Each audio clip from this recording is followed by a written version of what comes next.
Hello, friends. Welcome to Mystic Falls. How's it going? I don't know where my camera is. I think it's over here. Hello. Good morning, or I guess maybe evening, nighttime, wherever you are located in the world. I know for Brooklyn, it's probably nighttime, but it's like very early morning for Paco. So wherever you are, respectively, in the world, hello. Welcome to Mystic Falls. How's everyone doing? What is everyone up to today? What are you guys reading? I will let Paco and Brooklyn introduce themselves, and then we'll jump into the comments. Brooklyn, go first. Okay. Hello, I am Brooklyn. I'm from Australia, if you don't know. So it is midnight for me, but we're vibing. It's all good. And I'm on Team Witches, and I'm very excited. I love the intro, by the way. I just was immediately transported to Mystic Falls. So that is a lovely introduction. And I'm very excited about this readathon. Vampire Diaries is one of my favorite shows ever. So you've done an amazing job so far already. I'm so excited.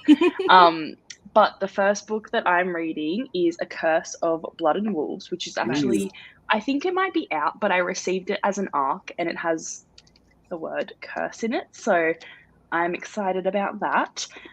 But so far, I don't know, supposed to be a spicy reimagining of Little Red Riding Hood.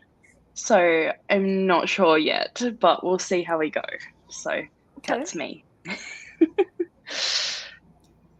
Hi, I'm Paco from Bad Witch Books. I'm from Cali, so it's like 7 a.m. If I seem tired, I did get off work late, but I am a huge Vampire Diaries nerd. Me and Elf talked about Vampire Diaries for a long time. I am super excited to be here, be a part of this, and like Brooklyn said, that intro was amazing. Thanks. So, give Nell her flowers. This setup is amazing. Thank you. Put into this is amazing. I will be reading The Phoenix King. It is an audiobook I'm listening to, but it fits magic users prompt, and it's by a BIPOC author, so it fits a couple prompts. Excellent. Okay, so chat amongst yourselves for 30 seconds. I'm trying to add all of the co-hosts, tag you guys so that you guys are in the description. So talk amongst yourselves, entertain yourselves for a second. It is so annoying that YouTube or StreamYard doesn't allow that. Every time I'm I have to go into YouTube and do that. It's so annoying. Do it manually. Very annoying. The greatest. The Rose reads, loves the setup. Thanks. And then hello, Sarah. Yes, Jen. Let's go, witches. Alana. Brittany says, let's go, vampires. And Kate is here with the wolf emoji. And it's so many of you guys that it's taking. Okay, who I have? Brittany. I need to add Katie. Brittany, Katie, Courtney. Who else is on the vampire team? Who am I missing? Brittany, Katie, Courtney. I'm getting the graphic up. Who is why am I forgetting the fourth? Oh, it's Margaret. I'm like, who is? Ooh, a game of retribution. So we'll be listening to Let Him Still next. Okay. I can't find Margaret's thing. Love that for me. I know what it is, but it's not coming up. Because it's word nerd with a 3 in it, isn't it? Yeah. Oh, I forgot the because I didn't put the. It didn't come up. Stupid. Brooklyn Bree, Paco Neva.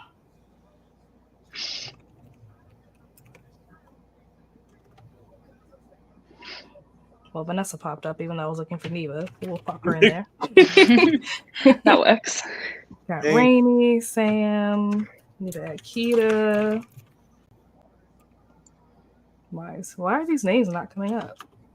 The Resistance.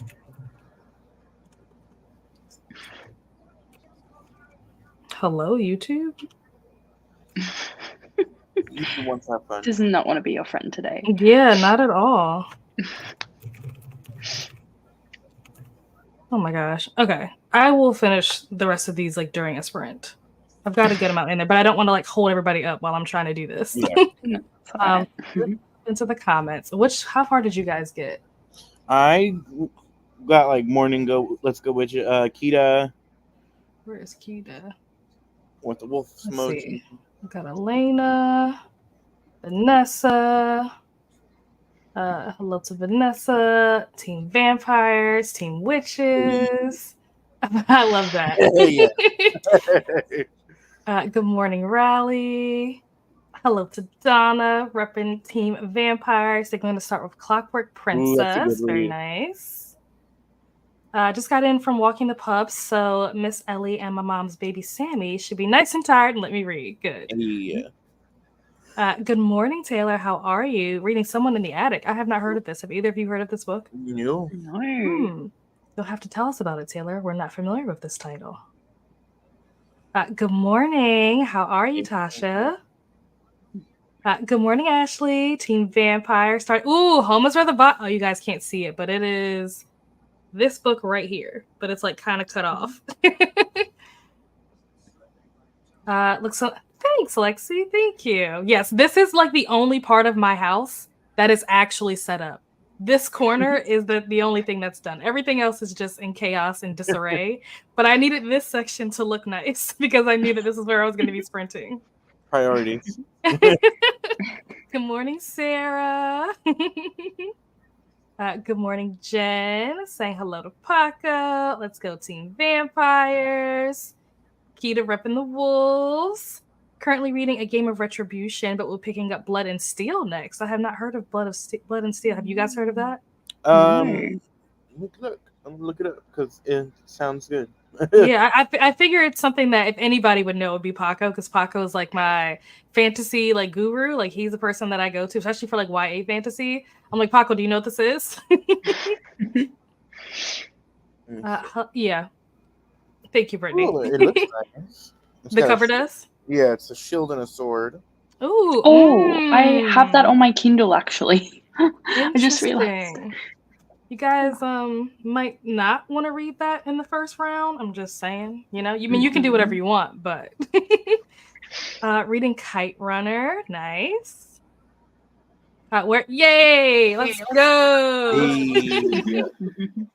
Which reminds me, there is merch still available. So if you did not get merch during like the first round of like merch sales or whatever, but you still want merch, you can still get it. It is on the Discord. I think it's probably linked in like most of my videos and stuff.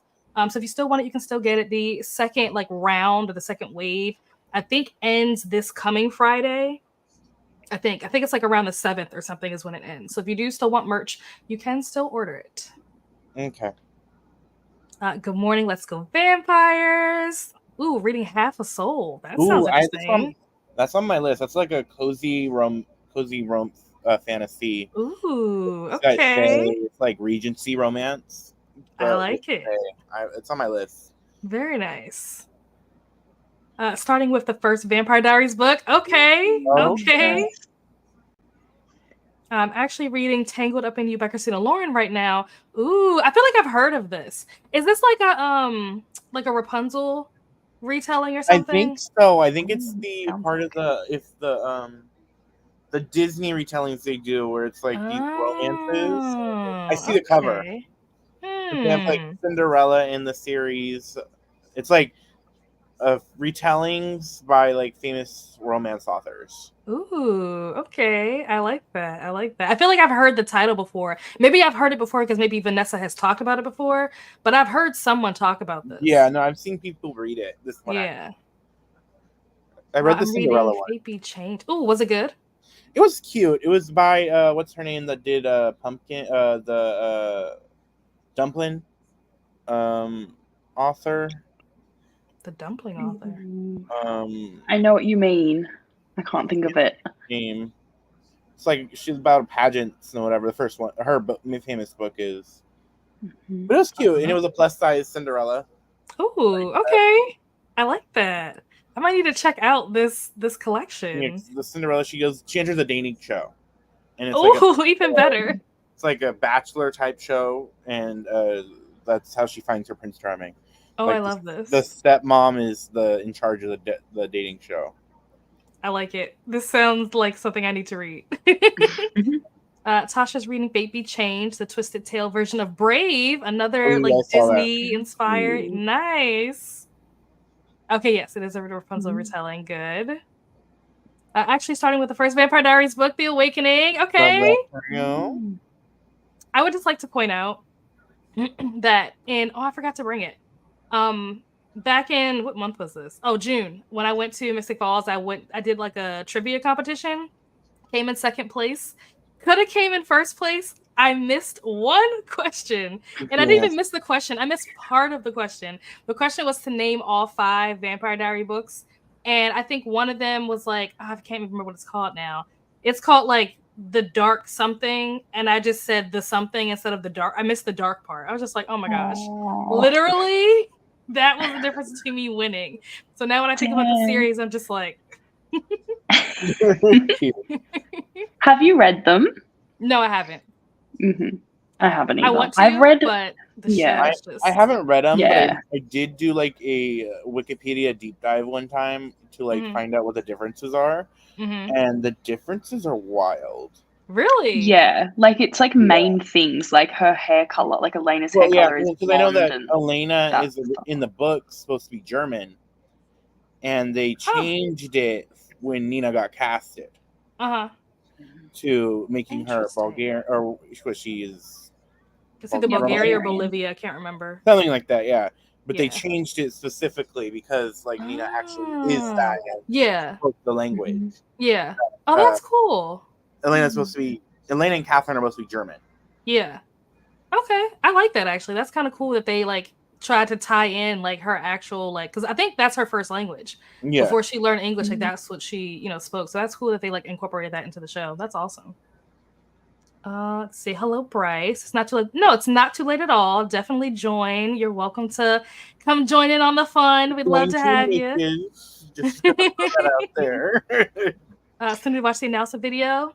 Go for it. Reading The City We Became. Is that the N.K. Jemisin like short story thing? That's the book. Oh, okay. I'm thinking, what was the one that I'm thinking about? But I think there's a short story attached to it. So I could see why you think that. Let me go to Storygraph. There is one that I read last year for Get a Clue. And I thought that's what it was called, but apparently it's not what it was called. Let me see if I can figure out what the one is that I'm talking about. But it's like a short story that I'm pretty sure is by N.K. Jemisin. I don't know if it's related to this, but now that you say that it's the novel, I can now picture the correct cover of this book. It's like each of the boroughs of New York has a person or like a personification or something like that. And it has like the rainbow or something on it. Yeah. I have it and I plan to read it eventually. But N.K. Jemisin kind of intimidates me. Yes. Agree. I'm getting close. Let's see. Getting closer. It's called The City Born Great. That's what it's called. And it is a short story by N.K. Jemisin. So maybe it is connected. I don't know. It could be connected to the series. I have no idea. If it is connected, I didn't know that when I read it. I got my info right, which chat, correct me if you know. I think it was a short story first. Oh. I could be wrong. Okay. Nice. Oh, whoops. To answer your question, you started last month but only made it to 35%. You cannot count it because you can't get past 25% to count it for this month. It's part of the Meant to Be series. Yeah. Oh, they're all standalones. Okay. It's stuff a rom-com though. You know, I'm a rom-com girly. Rom-coms and thrillers. Little Mermaid one because Zordovia Cordova wrote that one. Okay, nice. I love her. Okay, Taylor said it's about this woman and her child finding TikTok videos about someone creeping out of her attic in their house that they just moved into. Very creepy in a realistic way. One of my worst fears. Oh my gosh. Huh. I couldn't read it. That is so wild. Like, imagine finding videos on TikTok of someone in your house. Like, what the? Oh my gosh. This sounds really good. You have to let me know when you finish it. If, like, what you rated it, if this is good. Because the premise of it sounds really good. It does, yeah. Give the first Vampire Diaries book 5 stars. There are a lot of differences from the show, but I loved it so much. Nice. Have not yet figured out the book that I'm planning to read, but I'm editing my TBR video for this readathon. Very nice. Can't wait to see it. Also having to celebrate my one son's birthday today. Yay, happy birthday. Still deciding between Infinity Alchemist or Looking for Smoke. Magic or thriller, I don't know which one to read today. I'll be reading Infinity Alchemist soon.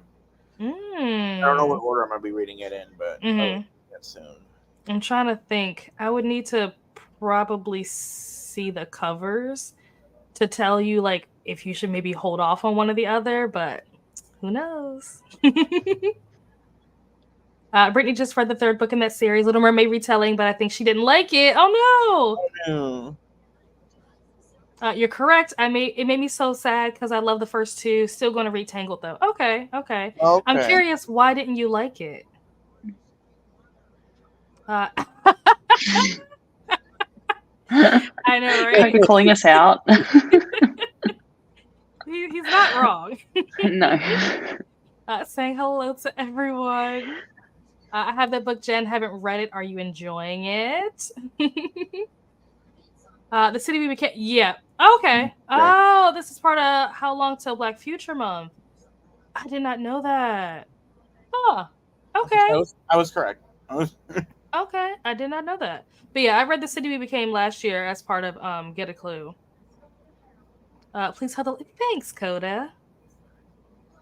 Team Humans Rise Up. Hello, Cherie. Hello, Dakota. Is that the last comment? I can't tell. My camera's in the way. Hey, Coda. Oh, wait, two more just came in. Hello, Coda. And hello, just popping in between church services. Singing today. Yay! That's so exciting. Good morning, praise the Lord. Hello, Rainy. All right. All right, amazing. So I'm going to be putting a poll up on my Instagram during this next sprint where you guys are going to get to vote on what my first book is. Technically, it's not my first book because I'm still reading my book from August, which is also related to the readathon. But yeah, you guys are going to get to vote for, I guess, what my next book is going to be. If you guys saw my last video, then you already knew that this was going to be happening. So I'm just letting you know that the poll is going to be coming during this next sprint. But let me get a timer pulled up because naturally, of course, I forgot to pull up a timer because why would I do that? So let's see. What are we thinking? What do we want to go for? I'm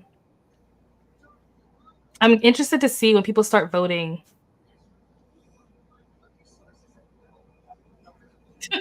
What is that noise? I'm curious to see what people are going to vote for. So if you guys don't know, the poll is not going to be just like a book poll. It's not like, oh, do I read this book, or this book? It's going to be emojis. And so the emojis are going to respond to a book. You are not going to know. What book? Okay. You guys are not going to know like what. Yeah. You'll just see the emoji and you'll have to vote based on emojis. The emojis do correspond, like I said, to a specific book. But not only does it correspond to a specific book, whatever book it is, because the books are all like themed based on the different factions, whatever book gets voted, whatever team that corresponds to, is the team that is going to get points for that book. So you could potentially be voting for a book that is going to give points to another team, and you won't know. Okay. So, should be fun. Should be interesting. I can't find a good timer. I'm trying to find something that's like, ooh, let's do this. I need to time it for less than 30 minutes. We're going to do an hour. Change it to 60. And we decide to go share.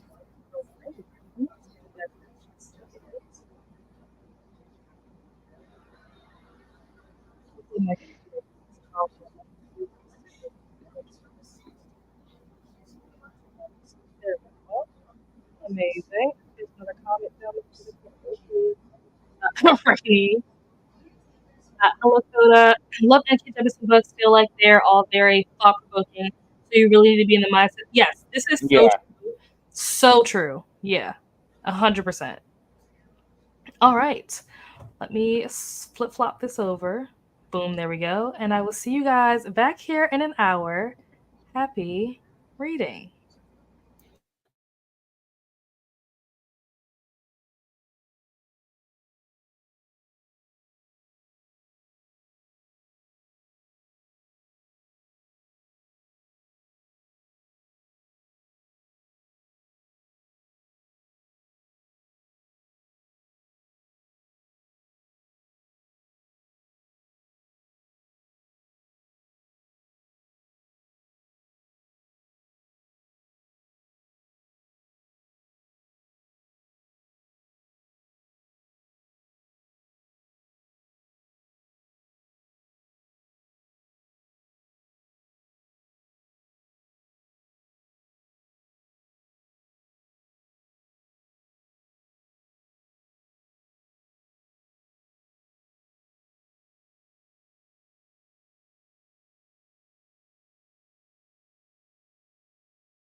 And we are back. How did everyone do?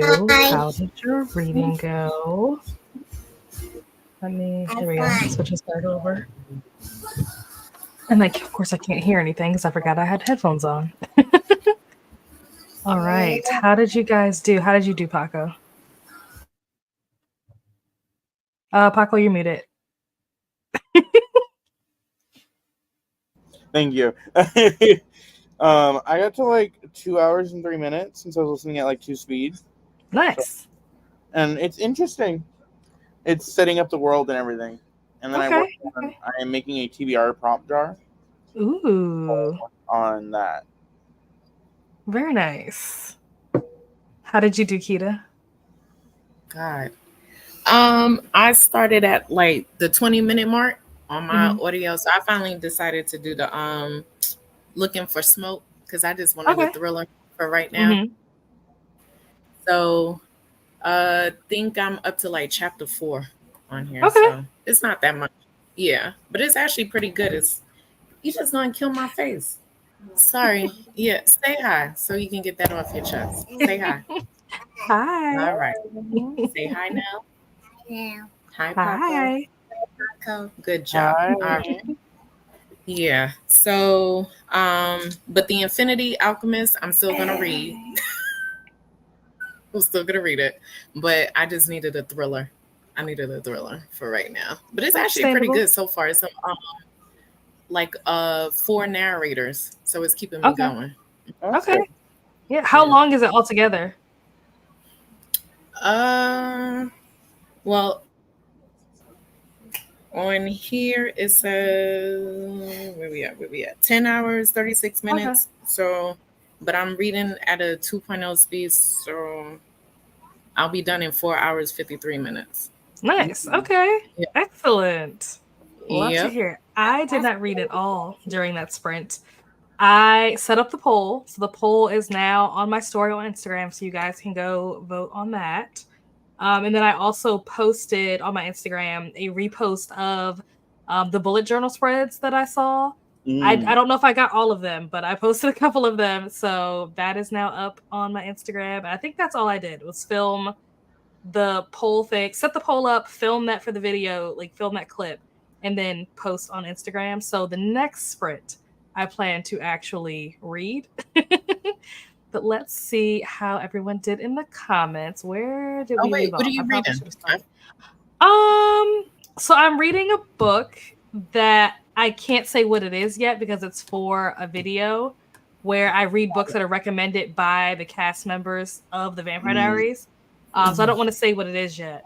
And then, like I said, there's a poll up so that you guys can vote for the next book that I'm going to read. And so it'll be interesting to see if anybody can guess what those emojis mean. If anybody has any theories. I'll suck at it. Nah, I really would. I won't. I'm curious what people's theories are going to be as to what they think the emojis represent. I think that's going to be like the most fun part about the polls is seeing what people think these different emojis mean and seeing if they're right. Let's see. I think we left off here, maybe. Oh, yes. Cherie said, sprint hopping this morning and reading The Last Party by A.R. Tor. Ooh, I need to read another A.R. Tor book. I read Every Last Secret, and I did like that quite a bit. So I need to read more from this author. Have either of you read this? No. Okay. But I keep hearing about it. I keep hearing, yeah. I need to check it out. Hello, Leandra. Let's go Human Faction. We had Laura pop in to say hi and hit the like button. We had Christina pop in. Hello, Christina. How's it going? Happy September. Courtney. Hello, Courtney. How's it going? How's your Sunday? Thank you so much, Christina. Appreciate it. Brooklyn had to sign off because it is late where she is. So she headed off to bed. And we all said goodnight to Brooklyn. This was me saying hello to people that popped in. Sarah joined us for a bit. I'm not sure if she's still here, but I know she said she might be heading back to bed. But hello, Sarah, if you're still here. Happy day one. Hello, Margaret. How's it going? Hello, Ro. Ooh, Ro, what are you reading? Let us know. I'm always interested to know what Ro is reading, because Ro and Glenda, I feel like, are the two people that are always reading books that I've never heard of. A lot of times they're like very ahead of the curve, and so like months later, like the book will be like all over BookTube, and it's like, oh yeah, I remember Ro talking about this like 6 months ago. I remember Glenda talking about this like a couple weeks ago. Hello to Ro. Spent most of this hour dealing with the broken toy crisis. Oh no. Let's hope the rest of the time we'll be reading. Yes. Fingers crossed. Mm-hmm. Hello, friends. Hello, Jess. Popping in to say hi. About to sleep because it's 3 a.m. Oh my gosh. Wanted to like and say hey. We'll be reading The Jungle Book. Nice. By Rudyard Kipling. After a bit more sleep. Fun. This human needs our beauty sleep. Respect. Got to 47%. Nice. Put it on 2 times speed. This is a reread, and it's not going to count for points. Nice. 47%. That's a good ways in. Just sprint hopped. Good morning, Taquita and Paco. Hey, Sheree. Party. Hi, Sheree. The main character is Wacko. Brittany said had lunch. Is it lunchtime already where you are? What time is it? Yeah. Maybe you had an early lunch. But then again, I think Brittany might be an hour ahead of me. So maybe it is lunchtime where Brittany is. And got to page 330 of The Sword Heart. Ooh. Very nice. Started a vlog. And now I'm gathering options for my first read. Awesome. Ooh, what are your options? No reading that sprint. I was editing my fall TBR video. Nice. Can't wait to see it. Made it to page 26 in the first Vampire Diaries book. It's weird reading all the characters' differences from the show. This is one of the reasons why I haven't read it yet, because I'm just so attached to the show that I'm not ready to read the series. But I will. I definitely want to. I'm just not ready yet. Couldn't guess what emojis mean if my life depended on it. No, where's your poll? Yes, it's on Instagram on my story. It's in my story. And I can't tell if that's the last comment or not because my camera is in the way. Oh, there we go. Brittany. Okay, yeah, that's what I thought. I was like, maybe she's an hour ahead of us. I kind of figured that much. But I still wasn't completely sure. So a couple of housekeeping things. There's the FAQ document that everyone has access to, but out of the FAQ document, there are quite a few questions that come up pretty frequently. So like the frequently asked questions. So I want to go over a couple of those and then just like general stuff. So first and foremost, if you are not signed up, sign up. Use the sign up sheet, sign up.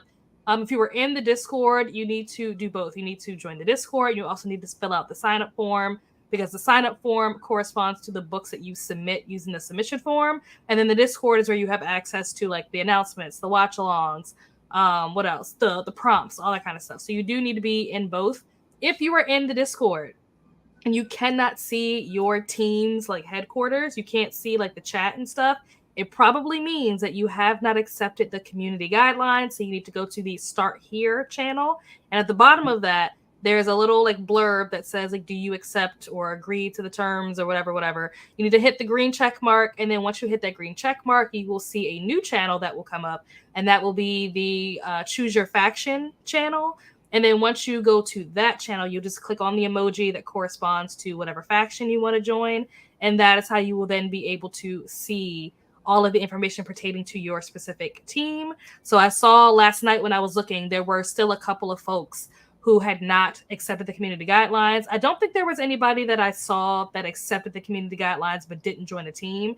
I think all the people that hadn't joined a team also hadn't accepted the community guidelines. So make sure that you do that. The way that I can tell is based on the color of people's names. Everybody's name is color coordinated, so I can tell where you are in the process and also like what team you're on. So also, if you see yellow tells you that they are a host.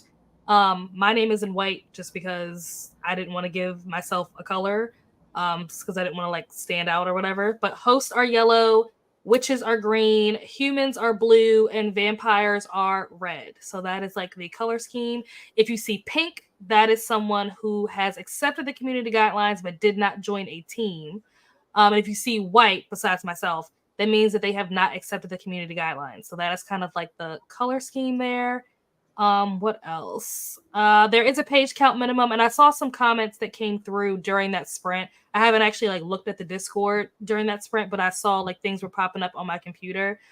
People were talking about the page count minimum. There is a page count minimum of 150 pages. So anything that is less than 150 pages will automatically get 0 points. The spreadsheet is set up to automatically zero out anything that comes in under 150. Same thing with audiobooks. The minimum requirement is 3 hours and 45 minutes.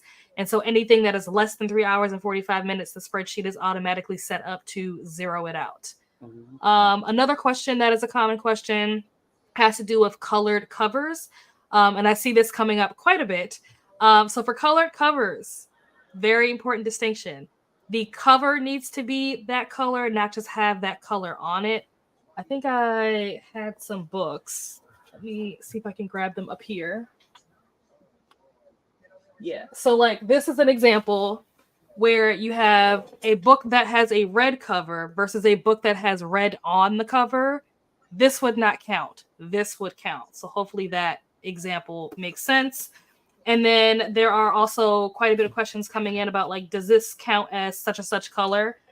I would argue, just to make it easier on yourself and all of the hosts and your teammates, if you have to ask, it probably doesn't count. So just stick with things that if you can look at it and be like, this is red or this is green, this is whatever, go for it. But if you look at it and you're like, I don't know, I might need a second opinion. If you need a second opinion, just don't do it. Just save yourself the time, save yourself the energy, just don't do it. Community prompts and faction prompts can be repeated as many times as you want. There is no limit on the number of times that you can repeat them.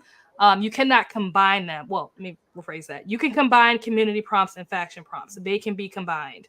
You cannot combine multiple faction prompts. You can only do one faction prompt per book, but you can repeat the faction prompts over and over again. So if you just wanted to keep reading red books over and over again, or keep reading books with candles or fire on the cover over and over again, you can do that. What else? There's another common question that I see. Round prompts for round 1. So I put in the Discord in the announcements channel, I think, that for this round, just for round 1, when you are filling out the book submission form, make sure that you select yes for those last 2 questions, which I forget what the questions are, but it's like, did your team come in first place and did you complete the round prompt? Make sure that you check yes for both of those just for this first round, because there is no round winner. So if you don't do yes for both, it'll mess up your points and the spreadsheet is going to calculate your points wrong. So you could put no. You could put no for both. You could put yes for both. It doesn't matter. But I recommend just putting yes. It's just easier if everybody's doing the same thing. But once round 2 starts, then you will actually answer the questions like correctly. But for now, everybody's just going to put yes for both of those so that the spreadsheet can calculate your points correctly. Host favorites. When you are submitting books that are host favorites, this is in the FAQ document, but in case anybody didn't look at the FAQ document, when you're submitting host favorites, if you read a host favorite that is not one of your hosts, you would just check off the first one, host favorite. If you read a host favorite that is your host, like one of your host favorites, you would check off host favorite and your host favorite. And if you read a creator favorite, then you would check off host favorite, your host favorite, and creator favorite. You check off all 3. That is how you get those points. So if you don't check all 3 for reading a creator favorite, then you're not going to get all 60 bonus points. Or if you read one of your faction leader's favorites, if you don't check off both host favorite and your host favorite, then you're not going to get the full 40 bonus points. So like I said, that is in the FAQ document, but I know not everybody reads the FAQ document, which is why I'm saying it here. Audiobooks, just real quick about audiobooks, do not enter the seconds. Please just enter the hours and the minutes. If you enter seconds, you are probably going to confuse the spreadsheet, so please don't do that. And then manga, every volume of manga is 100 pages. Regardless of how many actual pages the book is, it counts as 100 pages. The reason why you have to submit 2 at a time is because, like I said earlier, there is a threshold minimum. So if you only enter one manga, then you're only entering 100 pages, and the spreadsheet is automatically going to zero out your points, because anything, like I said, under 150, the spreadsheet is designed to just automatically zero out, which is why you have to submit 2 at a time for 200 points so that you hit that 150 threshold. So that is the logic behind that. You can obviously submit more than 2 at a time. You don't have to submit it in like increments of 2. It doesn't have to be like 2, 4, 6, or whatever. You could do 5 or 7 or whatever, but it needs to be at least 2 so the spreadsheet doesn't zero out your points. I think that's everything, all the notes that I had for now. I'm going to look at the chat to see if anybody had any questions while I was going through that. But in the meantime, while I'm looking at the chat, do you guys have anything, hosts that you guys have like seen come up that is like a common thing that you've had to address, or that you've seen me address that I forgot, that you think would be this would be a good time to address that? I think anything the common questions I've seen you. The main one is just the check mark and the faction have been the most common question I've seen. Yeah, I would agree. I think it's just the manga questions. Yeah. I've seen is the manga questions, because it's like, I don't know, some of them is like, man, what happens if it's this much? What happens if it's that much? And I'm like, ooh, child, I don't know. I couldn't even answer it for you, because I'm like, mangas is not really my thing. And I think like it prompted me to want to read a manga, to be honest. But I was just sitting there like, ooh, child, this is way above my pay grade on this thing. I don't know nothing about this, child. Let me look at my supervisor. Right. Hold on, my computer is dying, and I need to plug it in before the whole thing comes crashing, and my headphones are falling off. We love that. Please hold. Technical difficulties. Oh my gosh, my charger just messed up my headphones. Wait, that actually happened while I was recording. What happened? I was recording a video and totally I don't know what happened. Oh, that was the day I was doing something on my computer. I was probably like editing a video or something like that. And then next thing you know, it completely blacked out. And then so my husband is looking at me like, what's wrong? And I was like, the defeat. And I mean, like, I just wanted to cry. He's like, something happened with the computer. I was like, especially if you haven't been saving your work. Oh, so come to find out, I had a short in my wire, so the battery wasn't charging, and it died, like completely died. Gosh. This was me to him. I was like, you don't do nothing else except for take yourself to work, and then when you are done, you take my laptop to those geek squads and have them figure this joint out. But you don't come home until you get my laptop fixed. Honey. And he said, all right. And then he came home and said, give me your laptop. I'm going now. I'm like, thank you. Because you can't do this. Gosh. No, not today. Yo, like the look on my face was just like, it was priceless. But I believe it. I would have to say probably the real priceless moment was when my channel got deleted by accident. I think that's day, crazy. Yo, she was like, Mommy, your whole thing is gone. And I was like, and then he's like, what's wrong with your channel? And I was like, it's gone. Like, it's gone. It's gone. All the videos, every single video. And he was like, did you press the thing? And I said, yes. Why did it take both of them out? I didn't say to take both channels out. Oh my God. I said, I just want to cry. He said, well, go ahead. And I was like, not in front of her. Mommy, why was crying? Remember when my channel... I get it. I can only imagine. Yeah. I can only imagine. I was once filming a bookshelf tour, and I had about like a solid 30 minutes of film that I realized, because I film on my phone, that I had filmed instead of video format. It was a different thing. Like, I forget what it was called, but basically slow motion. Oh my gosh. So I had to refilm the whole thing. the scream that was let out that day. Oh my god! And it was the type of bookshelf where I'm pulling books out and Mm-hmm. talking about the books. So I was like, I don't even want to do this shit away. Right. The frustration. I get it. Yes.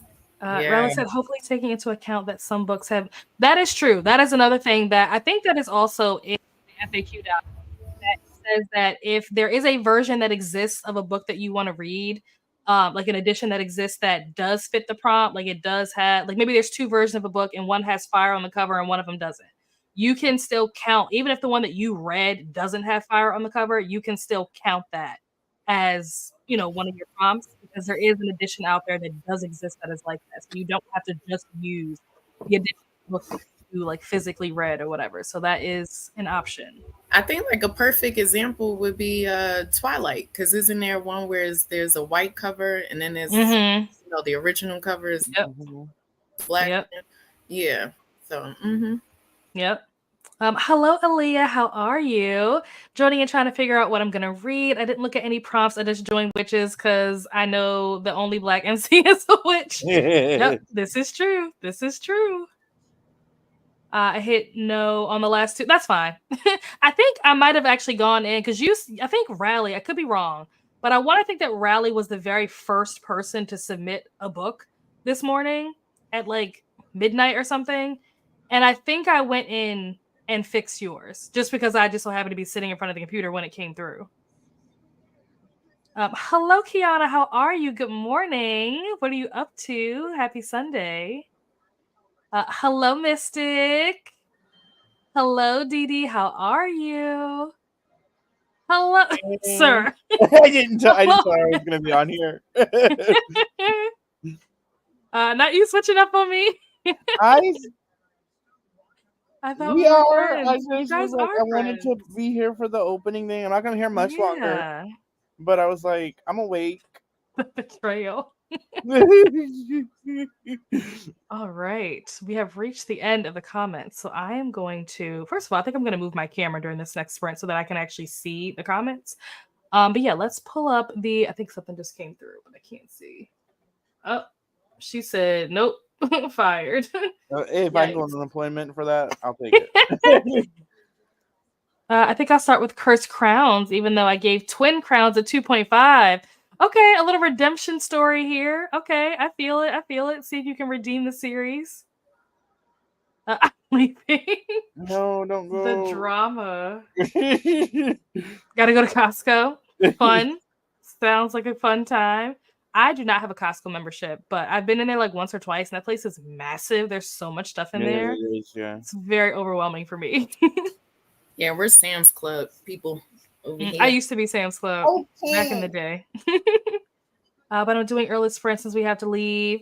Love you too. Where are you guys going? I think they're going to a friend's party or something like that. They got to drive though. Fun. Uh-oh, what just happened? I'll be dropping in and out. Have fun reading. Thanks. Hello again. Still at church, but sitting in the back waiting for the end of service since I sat in the first service. Yep. I used to be like that. I'm like, look, I was here all first service. I'm going to go relax. I'll see you guys when you get out. Because sitting through two services is really long. Like, especially when you have like longer services that are like 2 hours long, you're like there for like 6 hours. I'm just like, let me out of here. Yeah. This girl is dumb. Why did I forget? I literally bought I Was a Teenage Slasher yesterday. Of course, we're reading the Stephen Graham Jones book first. Trying to decide what I'm going to start with. Ooh, I need to check on my poll and see if people have voted and see what's getting the most votes. The poll will stay up for 24 hours, so I'm not actually going to choose the book or like, you know, end the poll until tomorrow. But interested to see how it's doing so far. Friend's house due to his father. Oh no! Okay. We're all coming together, but it's 2 hours away. Well, that's very nice. I'm glad that you guys are going to get together. Yeah. I'm so sorry to hear that, though. Is that the last comment? Yeah, I think that's the last one. All right. So let's pull up the timer. Put that back up. I'll probably be leaving after the timer. Okay. Once we get back, I'll probably say bye, and then I'll probably be heading out. Because I sadly have work today. But I'll be in the chats at work, hiding. Hiding. All right, let's pause. Let's reset. There we go. Bye. Say bye, This out of the Paco. way. Bye, Well, I'll say bye when we come back. Oh, okay. All right, I will see you guys back here in an hour. Happy reading.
And we are back. How did everyone do? Ow. How did everyone do? I read like a page. Same. I started Blood at the Root. Nice. And like a page of that. Opened it, put my bookmark in, and then I'm eating breakfast now. Nice. How'd you do, Kita? I can never. I'm trying to reset. Anyway, Everin is like so annoying at times. Oh my god. All I know is that I'm on chapter 12. I was trying to figure out like how much percent that is. Mm-hmm. But it won't show it to me. But yeah, it'll refresh. It will reset. We'll get it together here. But so far it's so good. It's like it's taking place on a first off it's an indigenous Mommy, thriller. is that outside? Mm-hmm. Yeah, it's outside. Okay. Thank you. And it's pertaining around these 4 kids, and well, to me they're kids. There might be young adults, but they're kids to me. And somebody got murdered, and so now they're just trying to figure out like which one of the people in the group did it. That type of thing. So that's why I don't know. Child, I'm not worried about him. Let him focus on his business. I'm on my own business. This is what I gotta go through, people. Sorry. And this is why most of the time I'm on mute, because she'll just start and keep going. But so far it's so good. But that's one of the reasons for the multiple narrators. Mm-hmm. And then they do the I love how, because this is not the first time, but I do love how they do the casting in here. Yeah, it's pretty awesome. Like they just start. Hey, so is it in different POVs? Is that why it's for in there? Okay. Mm-hmm. Nice. Yeah, different POVs, but I'm pretty sure that this the male narrator, he's the one that I have heard multiple times in other audio. Okay. But he does a lot of Stephen Graham Jones narration. Okay. Because I believe he did the Only Good Indians, and I believe he did something else. But yeah, Nice. Yeah. But so far so good. So far so good. Mm-hmm. Good. I might have to add this to my TBR if you end up really liking it in the end. I might. You know, it's giving the vibes of what's that book? The Firekeeper's Daughter. Ooh, that's. I haven't read that. Oh, child, honey. So apparently, I need to add that to my TBR. It's good. Honey. That one was like, whoo, we was hitting the ground running. Ooh, oh, wow. Child. Okay, good. I'm still here. I just turned my camera off so you guys don't have to see me stuff in my face. Oh, yeah. Yeah, you're good. Yeah, Firekeeper's Daughter is really good.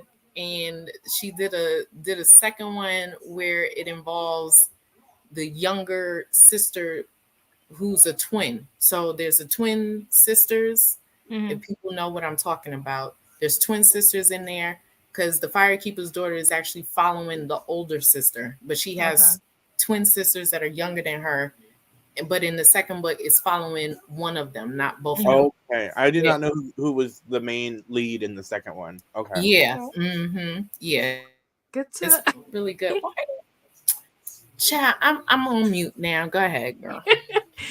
How did you guys do in the comments? We're gonna go through and see how you guys did. What did I do? I feel like I ate and I sprint hopped. That's what I did for most of this. I also watched Sam posted her Mystic Readathon like announcement / TBR video, so I watched that. And Sam is so funny. Like there's I said I need to watch it. I saw it. Oh yeah, she just put it out like a couple minutes ago.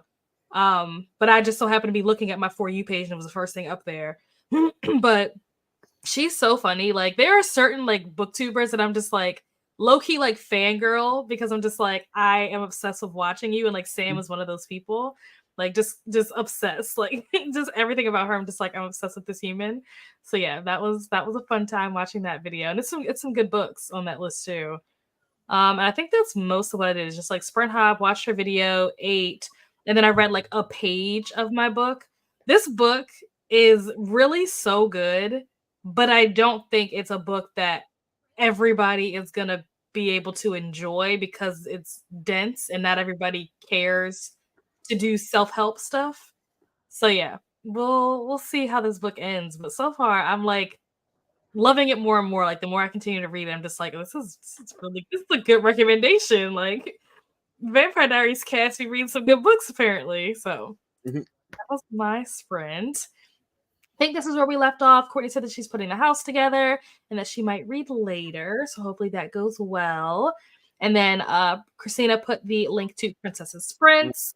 Beatrice is also sprinting. I'm not sure if she's sprinting right this second, but I know that her sprint was one of the sprints that I was hopping to during our sprint. I'm not sure. I think she started before we did, so I'm not sure if she's still going or how much longer she'll be going, but she has kickoff sprints for the Goddess Complex Readathon happening today. So go show some love over there if she's still going. I think Book Roast is sprinting as well. Yes, Princess did say. I didn't even know that until Princess said that in her sprint, that apparently G is also sprinting for Aurelium. So that's awesome. Cherie said, off to nephew's birthday party, but leaving on for watch time. Thank you so much, Cherie. Emily said, hello, everyone. Working. Oh, the Tainted Cup. I've been wanting to read this for some time now. I think Danny was the first person that I remember talking about this book, and I was like, well, this sounds good. I think she liked it. So yeah, I definitely want to read this. It's on my list. You like it, yeah. Hello, Neva. She said she'll be here shortly. Hello, Jean. Still trying to decide which team to join. How's everyone doing? Well, I'm sure there'll be some conflicting opinions on screen because Paco's Team Witch and Keita's Team Werewolf. But I mean, hey, Jean, do what speaks to you, you know? Choose the best team. Choose the best team. No pressure. Oh, I did want to ask you guys, for the people that are in the chat, I don't know if it'll like, I don't know if you're on, like, for you guys that are on screen, if you'll be able to tell the difference, but I am using a different microphone. And so if you're in the chat and you're watching the video and you normally are here for like Wind Down Wednesdays, can you tell a difference in the audio between today versus like Wind Down Wednesday? And if you can tell the difference, is this better or worse? Let's see. Breck said, hello, need to clean my room, so I'll be listening to Iron Flame. Ooh. Nice. What team are you on, Breck? I saw your name in the sign-up list, but I don't remember what team it was next to. Because if you're on the Witches team, that's a good book for the Witches team. Oh yeah, there's me saying hello to Cherie. Spent that last sprint in Leandra's book club discussion and adding books to my library holds this readathon. Nice. I didn't even know that Leandra was having her book discussion. It's early. I didn't even know that was going on. Hope it went well. Lexi said, ended up switching books and reading Zodiac Academy 2. Got to 54% in that. Gonna get some lunch. What's for lunch? Ooh, what are you eating? Yeah. All I did was get distracted. I feel this. I mean, was I on TikTok for like 15 solid minutes during that last sprint? Right. Has anybody bought anything from TikTok Shop? Have you guys? No? I did for the first time today, and I'm scared. I hope that I get whatever I ordered. I ordered some oils like for my diffuser. Ooh, okay. And the only reason why I ordered them off of TikTok Shop, because I'm very much like, I'll just go find it, on the website that it actually came from instead of ordering through TikTok. Because I just, as being a former fraud investigator, or actually I'm a current fraud investigator, but like I used to do like money laundering stuff or whatever, I just am not a big fan of like certain online shops or whatever. And so I was very hesitant to order from TikTok Shop. But the thing that I wanted, it's more expensive on the regular website than it is on TikTok Shop. TikTok Shop had like a 20% discount. And I was like, okay, I guess this is going to be the moment where I test it out. So if you're in the comments and you've bought anything off of TikTok Shop, please let me know what your experience was. I'm hoping that it was a good one. Starting, what is this? Blood at the Root? Maybe. Okay. Could be. Mystic, what is it? 60 pages into Kite Runner. Very nice. Less than 20% of the book. Excellent. Did more editing of my video. Started Home is Where the Bodies Are, but only got a chapter in. Also, my family is up and moving around, so I was a little distracted. totally understandable. When you finish this book, Ashley, I want to know what you think about it. I enjoyed this book, hence, well, you can't see it, but that's why it has its own shelf. It also only has its own shelf because a lot of my books aren't on the shelf yet. But I liked it. I love the special edition of it, but it's not like anything that's like, oh, this was so good you have to read it. But it's like, if you read it, go into it knowing that like it's kind of predictable, but the banter between the siblings, like the siblings be coming at each other's throats, and that is why I love the book. Is it like a at thriller? one point, like I agree. Yeah, it's a thriller. Yeah, yeah. I finished it like over a month ago. I was like, yeah, this was predictable because I knew it from the jump. But the arguments that all three of them was having, and then Let's see family drama. Say less. Yep. Right. Yeah. Like it's and I don't know, kind of had like the predictable kind of setup and everything, but yeah, it was the banter for me, man. Especially the brother. That brother was gone. That's why I was like, yep. All right, sir. I forget one of them, because one of them is like an addict or a recovering addict or something. And at one point, one of them called the other one a crackhead or something. I was like, oh no, she didn't. I was like, we just went there. Yeah. So it's stuff like that. Like that's what made the book entertaining for me. It was like them going back and forth and like the clapbacks and like calling each other out, like reading each other for filth. I was like, oh, okay, like this is what we doing. You would have thought it was a whole roasting session. Like that's how it felt. Family, the mystery and the thriller aspect of it is kind of like predictable. Okay. I'll have to check it out because I love me some family drama. In books. Had lunch and read quite a bit. 14 pages left. Nice. Also, speaking of 14 pages left and being almost finished with your book, I do want to say for anyone who was on Team Humans, when I last checked during this last sprint, humans are not on the board yet. As far as like scores, the humans are the only ones who have not submitted any books yet. So humans, are humans do it? Huh? Is it, are humans the smallest team or? I don't think so. I don't know. Let me see. I can check on Discord in the choose your faction thing just to get an idea. No. Oh wait, they're tied. They're tied with the werewolves. Oh well, the humans are tied with the werewolves, and the vampires are tied with the witches in terms of like the number of people on the team. Interesting. Yeah. Interesting. I knew in my head when we started, vampires were probably gonna get the biggest numbers, but it's interesting to see how big the other teams got. Like, and it's funny because the werewolves started off like small. They were like the underdogs, and now they are right up there with the humans. So like they're like neck and neck. Marcus said, Firekeeper's Daughter is so good. Okay, I'm gonna have to add this to my TBR because y'all are all saying that this book is good. Is that the second book? Yeah. Okay. But it's like, second one I had to drop the ratings only because it's like a carbon copy of the first one. Okay. And that can get a little messy there. You can't keep using the same formula that worked for you the first time. It can't always work for you the second time. Right. But I do have to say it is still recommended only because you get more history lore of their tribe and their traditions, the family traditions within, and what the girls were going through at that time. And can't reveal the other part in there. But but it's still good though. It's set 10 years after. Okay. Good to know. What's the name of what you're reading? Also, I think I followed you on Instagram, but it only has 6 followers and no content, so I'm not sure if it was you. Probably not me. I was trying to put it in there, but it's not letting me. It might be because you're not a mod. Yeah, I'm probably to make you a mod. Oh, okay. Mommy, I cannot reach. I'll see. I'm pretty sure. I'm pretty sure I follow you on Instagram, don't I? Yeah. There's quite a y'all because I put most of y'all on. And let's see. Oh, it's the underscores that are missing. Yeah. So it's the underscore resistance underscore book underscore club. Yeah. I had to do that, honey. Sorry. I had to do that because the page was deleted and all of that. It's sorry for all the headaches.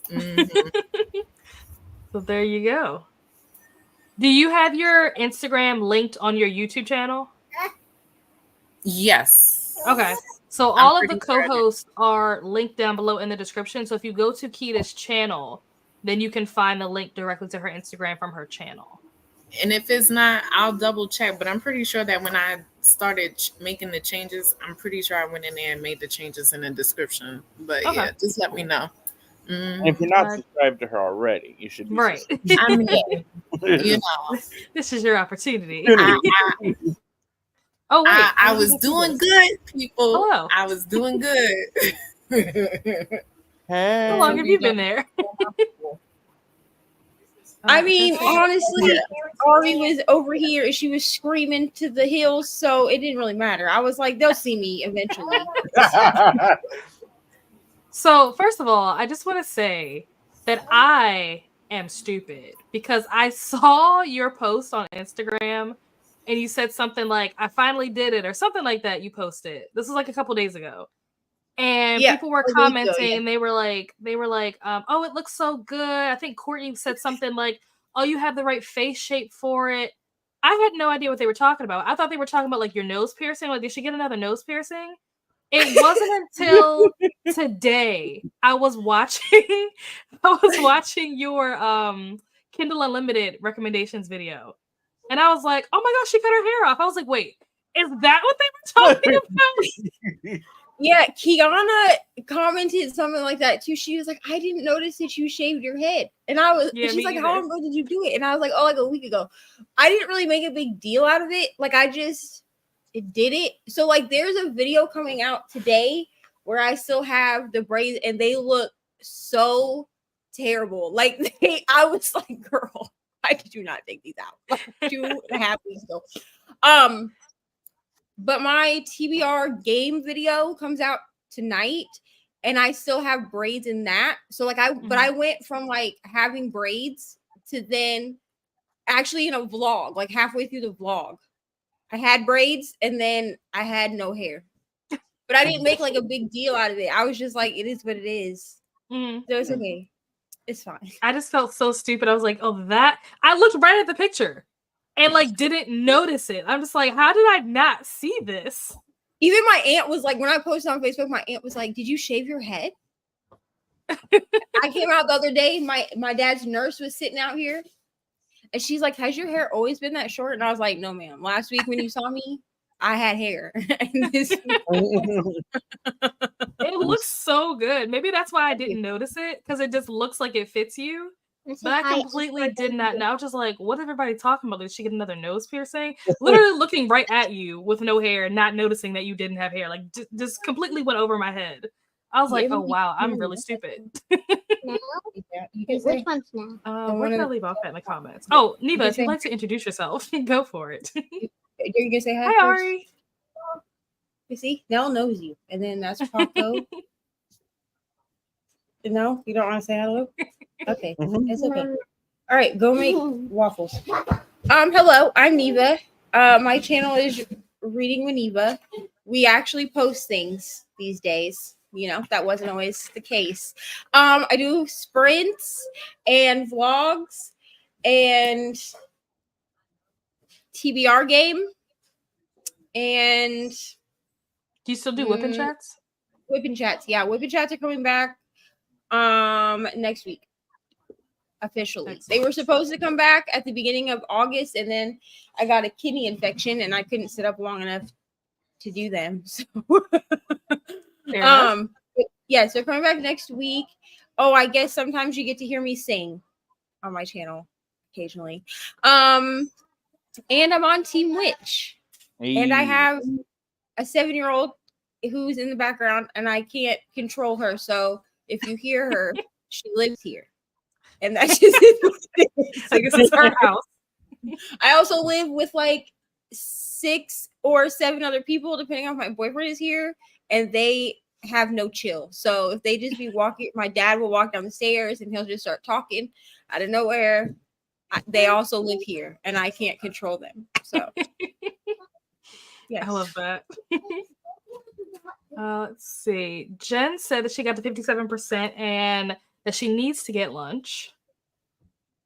Started following Paco yesterday on YouTube and on Instagram. Nice. And then Keita said that she is reading Looking for Smoke. That is the book that she is currently reading that we were talking about in the very beginning of this chatty bit. How is it? She discussed that already. We already talked about it. She said so good. So far, so good.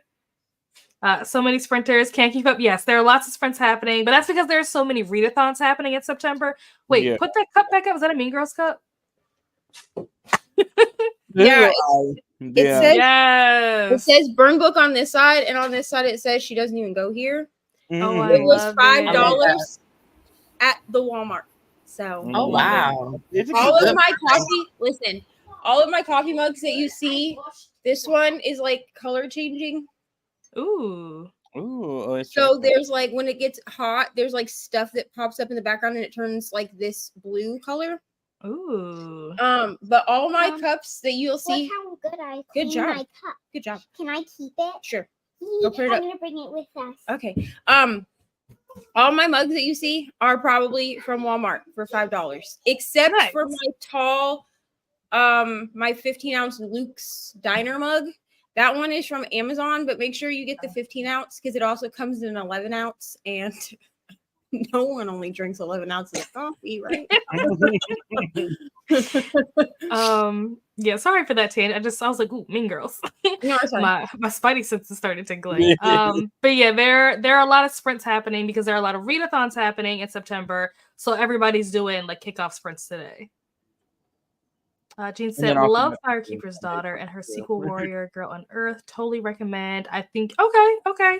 Yeah, I'm going to have to read Firekeeper's Daughter now because everybody keeps saying how good it is. So now I feel obligated to read it because now I have FOMO. Dee Dee says, join Team Human. Okay. Both microphones. Oh, they sound the same. Okay. Good to know. Just got an all-black kitten and named her. Is it Andarna? Where have I heard that name before? I'm assuming it's from a book. It's from something. I've definitely heard that name before. It's from like a movie or a series or something. I've definitely heard that name before. When I first joined, I got excited that was your kitten. Oh, no, not mine. I'm allergic to cats, so I do not have a kitten. I think it's a kitchen, not kitten. Oh, no, it's not my kitchen. This is just like my little office space. Kitchen is upstairs. And Courtney says she does not trust the TikTok shop, which I don't either, honestly. I don't either. So I'm taking a risk making this purchase. The TikTok shop is giving Wish vibes to me, so I've never trusted it. But I'm suspicious in nature. So same. Hello, Zoe. How are you? Welcome. What are you up to today? I like Firekeeper's Daughter better. I felt Warrior Girl, what is it, Unleashed or something? Tried to tackle too many issues, and while those issues are important, they were addressed. They maybe weren't addressed as in depth as I would have liked for them to have been. Okay, fair enough. Still recommend Warrior Girl. Oh, it's Unearthed. I said Unleashed. I thought Unlimited. So bought books from TikTok. Okay. I'm really impressed by their customer service. Got a refund and didn't have to return the books. Oh, nice. Okay. So there's some positivity here. I did my dishes, made breakfast while listening to my audiobook. Nice. Bought directly from an author's TikTok shop and had a good experience. I don't know if I trust just buying from the TikTok shop market. Okay, fair enough. If anything, if I bought anything from TikTok shop, it would be like that from an author. Like there's an indie author on TikTok. I'm tempted to buy her books from the shop. Well, I'll definitely keep you guys posted, assuming that my package arrives. We'll see. Lexi said ended up making some mac and cheese and a sandwich. Ooh, what kind of sandwich? That is one that I'm leaning towards. Okay. picked up this book because of you. Wait, what book is it? Oh, the one that's up here. Home is where the bodies are. Yes, it's very predictable. I just started my book for the Readathon Team Human. Nice. Let's get the humans on the board, guys. I'm here. Subscribe. There we go. Perfect. Excellent. Just join Team Human. Oh, humans are getting some people. Humans are they're growing. They're growing. Hello to Ari. Love the cups. I have not read this. Have any of you read this? No, I have not. I do not know. Is this T. Kingfisher? I'll go to Goodreads right now. I was gonna say maybe it sounds like a TK Fisher kind of title. Yeah. I've heard of this book before, but I can't remember who the author is. It would help if I spelled it right. Me, anytime I write anything. No, it is not, but the cover does give TK Fisher vibes. Okay. Oh, somebody, oh my gosh, who is it? Somebody had that book in their TBR. A haunting novel about a Black woman who returns to her hometown for a plantation wedding, and the horror that occurs as she reconnects with the blood-soaked history. See, I believe in karma, so that is just wild for a plantation wedding. Like, spiritually, like, you have to be hurt for doing that. Yeah, low-key. Somebody has that. Somebody that did a Mystic Readathon TBR had that in their video. I can't remember who it was. I don't think it was Brooklyn. It obviously wasn't you, Paco. Otherwise, you would have known what the book was. Yeah. It wasn't Neva. I don't think it was Kita. I don't remember. Somebody has this book in their TBR video. That's why it sounded familiar. But it sounds good. Yeah. There are 2 for SA. What's SA? I think she's saying trigger warnings. Yeah, if you go down to there's 2 trigger warnings for SA. Gotcha. Oh yeah, for what is it called? My mind. Firekeeper's Daughter. There is, yeah. Gotcha. Okay. There we go. Thank you, Emily. I knew that it was from something. Yeah, I was like, it had to be fantasy. It was giving fantasy. Yeah. I don't remember any of their names from the 4th Wing. I only remember the dragons. What was her name? Iris? Wasn't Andarna one of the dragons? One of the dragons, right? Yeah. Violet is the main girl. Violet is the girl. It was Violet, Zayden, Dane. AKA Violence. Yeah. Like, okay, girl. You're like, okay. The humans are growing. They are. They are. Okay, maybe it was Courtney. Maybe Courtney had this in one of her wrap-up videos. Yeah, somebody just did a wrap-up, so maybe. Yeah, maybe it wasn't her because I did watch her wrap-up video yesterday. Maybe that's where I saw it. But I know somebody was just talking about this book. I just watched a video in like the last 72 hours where somebody was talking about that book. Not to keep picture. Yeah. It sounds good. I'm gonna try to get my library to get it in. Nice. Okay. Not for the faint of heart if you don't want to be honest about the reality of slavery. Okay. Good to know. Good to know. Make sure you're, going into it with the right expectations. It wasn't me. Oh, so it wasn't Courtney. Somebody has this book on their TBR. I just don't know who it is. I don't remember because I've watched so many. I don't remember. You're not gonna remember till like tonight when you're gonna wake up like that's who it was. You and Paco have been cutting in and out. Oh, have we? Like audio wise or video or like visual? Maybe it might be on their end because I haven't noticed you. Okay. Could be, yeah. Yeah, let me know in the comments if anybody else is experiencing that. Let me know. Yeah. But yeah, I'm using a different microphone. It's the old microphone that I used to use like before the flood happened, like when I used to sprint at home. It's the microphone, but I have it set up differently because I have it on a thing now. So it's like right above my head instead of being like on the desk in front of me. So I didn't know if that audio was going to be different because of where it is. I know I have connection issues sometimes, so do let me know too. But hello, Cool Gamer. How are you? Cool Gamer 2. Hello. I haven't had any issues. Okay, good. Good. Awesome. And with that, we have reached the end of the comments. We are going to jump into our next sprint. This is probably going to be our last sprint because I want it to be done around 2 o'clock. So if we do another hour long, it'll go a little bit over 2. We'll chat for a bit and then we'll head out. And then watch along is happening tonight with the lovely, let me see, which hand do I use? Kita. Kita will be hosting our watch along tonight. Is it at 8 tonight? I don't remember. Let me I'm check. doing it at 7. Oh, okay. Wait, is it 7 Central or 7 Eastern? I think it's 5 my time, so whatever. Okay. Because I need to change it. I think. Yeah, Central. Central. Okay, so that's 8 o'clock Eastern. So it's at 8 p.m. Eastern time, 7 o'clock Central time, 12 o'clock Pacific time. And if you are in a different time zone, I do not know. But if you go to the Discord, at the top of the Discord, and I know for some people, they may not be as familiar with how Discord works. So I will try to share my screen without showing y'all anything that you're not supposed to see. But at the top, if it'll focus and not focus on my face. Okay. Hello, camera? Nope. All right. Well, I was trying to show you guys. You can pull it up on the screen and do share screen. Oh, yeah, you're right. I can do that. Big brain energy. I need to close some stuff down because I have like the faction stuff open. So like I don't want people to be able to read what's going on in other people's factions. The plot. So let me okay, so let me present, share screen. There we go. Window. Hopefully you guys can't see anything you're not supposed to see. Yeah, I'm in the sheriff's office. Okay. So can you guys see this? Yeah? I can. No? Okay. Let me move this over.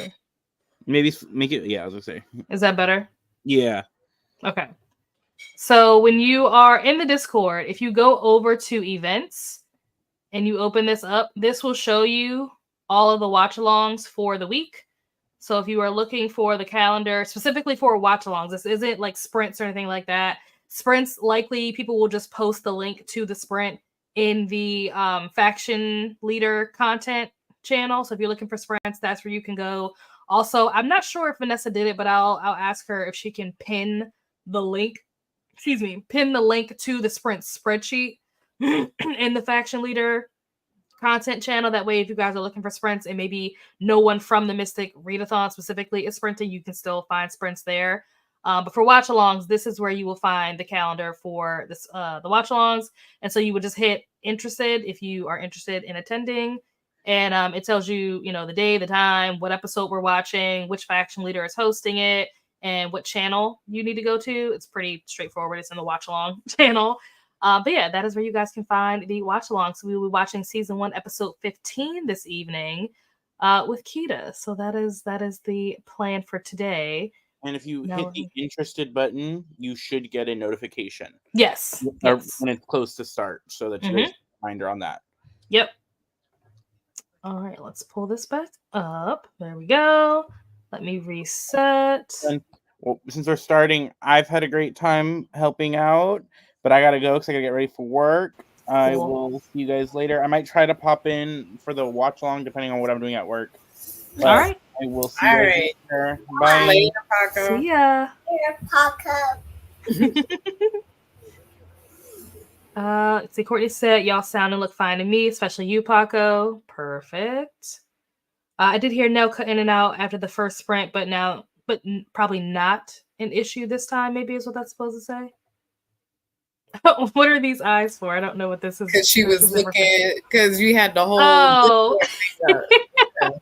I was looking too. It's like I was like, I need to make sure that I close stuff so that y'all can't see things that you're not supposed to see. Okay. Make sure you can only see stuff that you already have access to.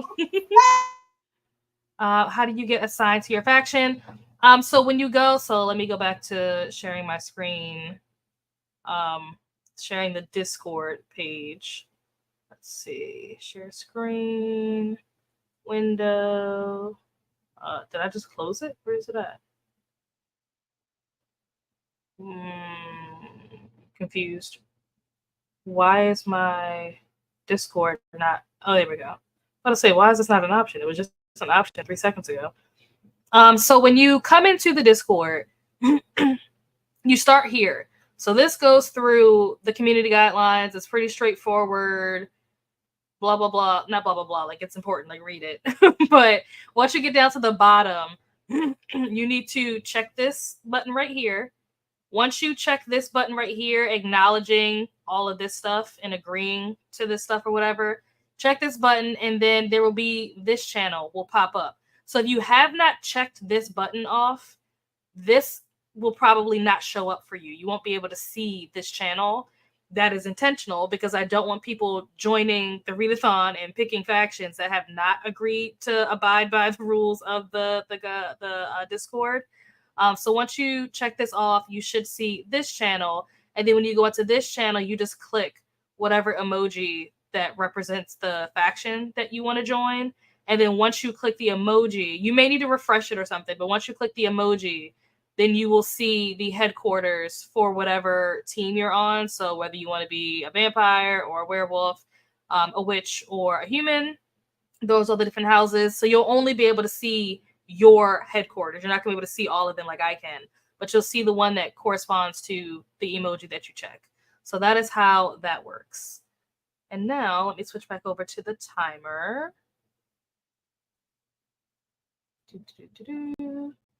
There we go. Oh yeah, no problem. So the submission form doesn't include any prompts, bonus points, info. Do you guys do all of that on your end? I'm not sure what you mean when you say it doesn't include any prompt or bonus point info. Are you saying that when you go to submit your books, you don't see the different prompt options to check off? Because you should be able to see the different prompts and you can check off which ones apply to your book. Or are you saying that like once you submit the book, it doesn't tell you how many points you got?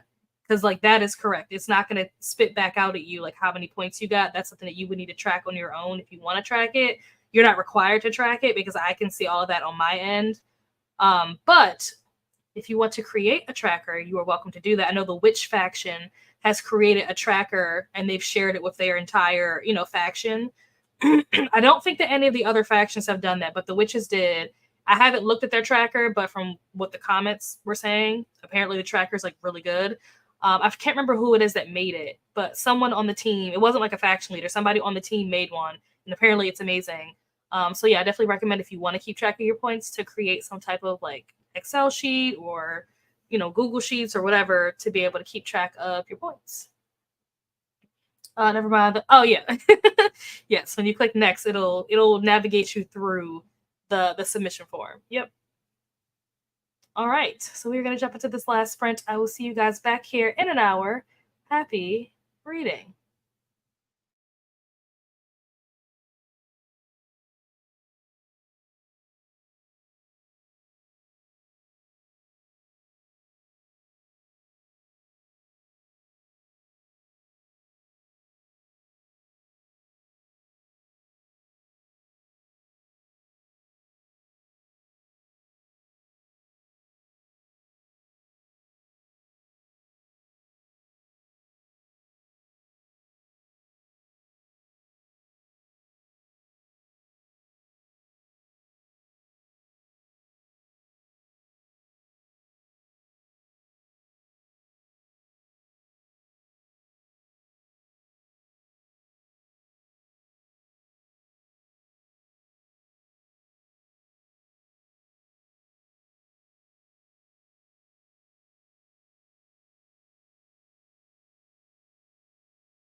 And we are back. How did everyone do? I keep forgetting what button to press to switch us back over. There we go.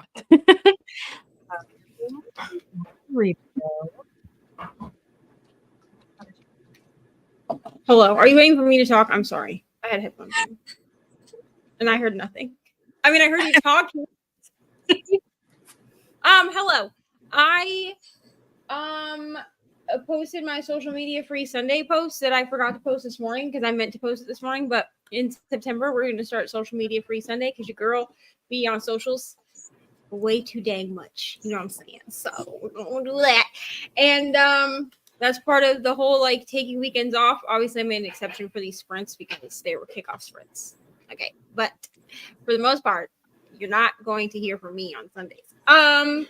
But I did get some of my icebreaker reread done. I think I've made a mistake in this video choice that I've made. Not with icebreaker itself. Icebreaker is great, honestly. On reread, I like it even more. But I decided that for my weekly vlogs, I'm going to start theming them. And the first one that I decided to do was the spinner wheel picks how many pages I read every day. It's fine. Everything's fine. I only went up to 100 pages. Thank God. Because I was going to go up to 200 in increments of 10. And then I was like, maybe we should start with 100. Thank God I did that. Or I would be dying right now. And then Ari left me to go play with her friends. So nice. Apparently mom is boring. So that's fine. But that's all. That's all I did. And then we had Katie join us. Hello, Katie. Hi. I'm sorry I wasn't able to be here earlier. I was really trying hard to math it, but it was really hard between the Goddess Complex Readathon. Rainey and I also had a book club chat. And then, you know, you're wrapping up at 2 my time. And I was like, oh, well, I can't. So yeah, but I've been reading. So for this readathon, I'm starting with Blood Orange, and I honestly didn't know what to expect going into it. I was reading it because blood is in the title, and it's a duology. And so I was like, the second book that I can count because it's got vampires, but it is wild and I'm loving it. I was recording myself rearranging my shelves, and there's definitely going to be parts when I'm editing where I'm like, oh my God, like where I'm just like, oh, what? Like, because I'm just like, some of the things they just say are so out of pocket. And I'm like, oh, wow. But having a good time. Nice. Love that. For anyone who does not know either of these ladies on the screen, all of the friends that have joined me today are all linked down below in the description. So definitely go subscribe to all of them. What did I do during this sprint? I did read, actually. This is like the first sprint that I did read for the majority of the sprint. I finished at least like one chapter, which probably doesn't sound like a lot, but again, this book is very dense, so it's like I really have to take my time with this so I can understand what is being said. I honestly feel like this book might be better than my therapist. Like, this is something that I'm definitely going to be talking about with my therapist in the next session, because I think that I may have just figured out why I'm single. Like, I think I'm breaking ground reading this book. I feel book? Personally attacked, but also getting somewhere. I'm just like, oh, that's what's wrong with me. What's up, Katie? What's the book? I cannot say yet. It is going to be in a video. It's a video where I'm reading recommendations from cast members from the show, from the Vampire Diaries. So this was a book that was recommended to me by one of the actors on the show. And I am like blown away by this book. I'm just like, I almost said a pronoun. This person is reading good stuff, like deep, like thought-provoking. I'm just like, oh my gosh. So did you ask them when you were? Did you ask them when you went to the event? Oh, that's so cool. Yep. I asked a bunch of them. So I have like 20 different ones. I'm going to try to get through 4 of them this month and like vlog it. But yeah, I have a whole bunch. Pretty much everybody whose signature is on this shirt, I asked them at the time that they signed it. I asked them like for a book recommendation. So yeah, but we're off to a good start. Really good start. This is strong. But yeah, I read like a chapter of that. And then I also got an email saying that my TikTok order was packed and is ready to be shipped. So that makes me feel a little bit better. I was very nervous about the whole TikTok thing. Honestly, I feel like that's pretty fast. Like normally when I order things online, it's not packed same day. Like I just ordered this morning. It was like 9 a.m. I put this order in and they already sent me an email being like, it's packed and ready to go. So that's awesome. Very happy about that. Let's see how you guys are doing in the comments. Hello, Rachel. How are you? I am having a wonderful day. I hope that you are also having a wonderful day. Hello, Capricia. How are you? At church and a dog appointment, so I'm late. I'll be reading Storm by Tiffany D. Jackson and a manga called Living Room Matsunaga-san. A sign of affection. Okay, nice. Hope the dog appointment went well. Hope you had a lovely time at church. Good morning, Saluna. How are you? Everyone somehow woke up at 4 a.m. Oh my gosh. So thought I'd pop in and say hi before sprints ended. Well, hello. Hopefully you're able to get back to sleep and get some rest. Hello, Tennille. How are you? Welcome. Got to 66%. Very nicely done, Jen. It's going to take some time back for yourself. Yeah. And now that, Ari is out playing, you have some time to relax and read and do whatever, take a nap, whatever. And the social media free Sunday thing was not my idea. I just want everyone to know that. I borrowed it from someone else in a community that I'm in. She does it and then she puts like a question box and she's like, you can ask me questions. I think she does a prayer box too. Oh, nice. But like not everyone. Yeah. I'm not trying to pray for people. I mean, if you want me to pray for you, you can put it in the question box and I will. But I feel weird just being like, let me know what I can pray about reading this week because not everybody does that. You know what I mean? Right. Yeah. But you can put I like that idea though. But you can put a question in the question box, or if you want me to pray for you, I can. Okay. And then I'll answer them all tomorrow when I come back. Nice. No reading again. Got myself ready for the day. Hey, that's productive and more editing. Still very productive. Marcus said, got 23 pages of Teenage Slasher read. Nice. How is it so far? This is a Stephen Graham Jones book. I'm pretty sure this is like his new release, I think. I have a very complicated relationship with Mr. Graham Jones because the books that I have read of his, I am not a fan of, but the cover of this book looks cool and the premise sounds cool. So I'm like tempted to read it, but I don't know. I've not read anything by this author because I'm scared. I'm gonna be honest. Because people have it seems like people really like his books or they don't like his books at all. And I'm like, I want to be a person that likes them. But also I'm scared I won't like them. And so obviously you can't know until you read them, but I don't know if I want to know. You know what I mean? Yeah. Yep. I feel that. I read 2 of his short stories. I don't think I've ever read any novels from him, like full-length novels, but I read Mannequin, what is it called? Night of the Mannequins, which was a short story of his, and Backbone of the World or something, which was another short story. And both of them were just weird. Like, that's the only word that it just was weird. And I was like, yeah, I could have done without this. Just got back from grocery shopping and a dispensary run. Got 3 chapters into Cursed Crowns. Nice. How's it going so far? First 3 chapters. I'm at 55 pages into the Vampire Diaries. It's a bit weird, the differences from the show. Elena has a 4-year-old sister and no brother. Oh, wow. The books are different enough from the show that you could have never read the books and it would be fine. Like, you're not going to really spoil anything for yourself. Huh. And you could have never watched the show and only read the books.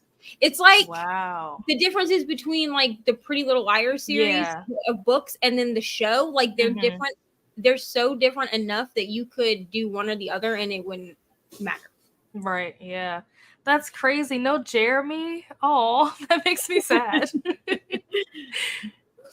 Hello, Elises. How are you? How's your Sunday going? Not you dropping that it's not able to say. Yeah. Well, there will be a vlog, so you guys will see all of this like again. But yeah, I'm honestly blown away. I wasn't expecting, first of all, I didn't know what I was expecting from this person. And so when they gave me a book, they seem like they were pretty confident in the recommendation. And I was like, okay, but it was something that I had never heard of. And then when I found out that it was nonfiction, I was like, okay, I don't know, how that's going to go. But now that I'm reading it, I'm like, oh, dang, this might be a winner. This might be a 5-star book. I'm like, oh, okay. You knew what you were doing. I see what you did. Woke up and saw there was like 10 minutes left on sprints, but I got to 82% of part 1 and nice. Fourth Wing graphic audio, 77% in, what is this? What is Demi? I don't know what this stands for. I wonder if this is, let me look it up really quick, but I wonder if this is like a nonfiction about demisexuality. Ooh, that I would be interested in reading. Another booktuber did the same thing, but the cast of Buffy vampires, it was interesting to see their favorites. Oh, nice. What were you saying, Eva? I was looking to see if I could find this. Luna says Demi is an arc. Oh, so it's not out yet. But is it a nonfiction about demisexual? Like, is that what it is? I would like to know too, because it's not coming. When I look it up on Amazon, it's not coming up, so I'm not sure. I need to know now. Love, A Sign of Affection is such a lovely series. Finished Children of Anguish and Anarchy yesterday. Longest book. 81 chapters. How many pages is that? Yeah. Right. How many pages I feel like I've seen how thick this book is, like at Target. I feel like the chapters have to be short. If there's 81 of them, I feel like it's not, because it's not an overly thick book. Okay. My question is why? Why? I mean, if they're short. But also why? Like, how short why are they short? That just seems crazy. Like, I don't know. It might be a marketing technique. Like, I know that so many people come online, whether it's like TikTok or YouTube or whatever, and they talk about how when they're, especially like reading blogs, when people are reading books that have like long chapters, they'll be like, oh, the chapters are so long and I can get through books faster when the chapters are shorter. Even though the book can be the same number of pages, for some reason our minds, or a lot of people's minds, just can get through it fast. Kind of like Netflix, where it's like once you're already at the end of the episode, it's like just keep watching. One more episode, one more chapter. So maybe that's why they did it. Like, I agree, because like when the Moon Hatch was like that, it had like 90 chapters and like they were short. But it's one of those things though where it's like, I just feel like there's no reason a book needs 90 chapters. You know? I agree. But like, it's just a weird thing in my head where I'm like, I feel like anything over 50 just seems excessive. I agree. I feel like anything over 40 is excessive. There you go. You know? Or you can write like Sarah J. Maas, where she gives you a 2-minute chapter and then a 40-minute chapter. We know she likes to hurt us. She don't care about us at all. So that makes sense for her.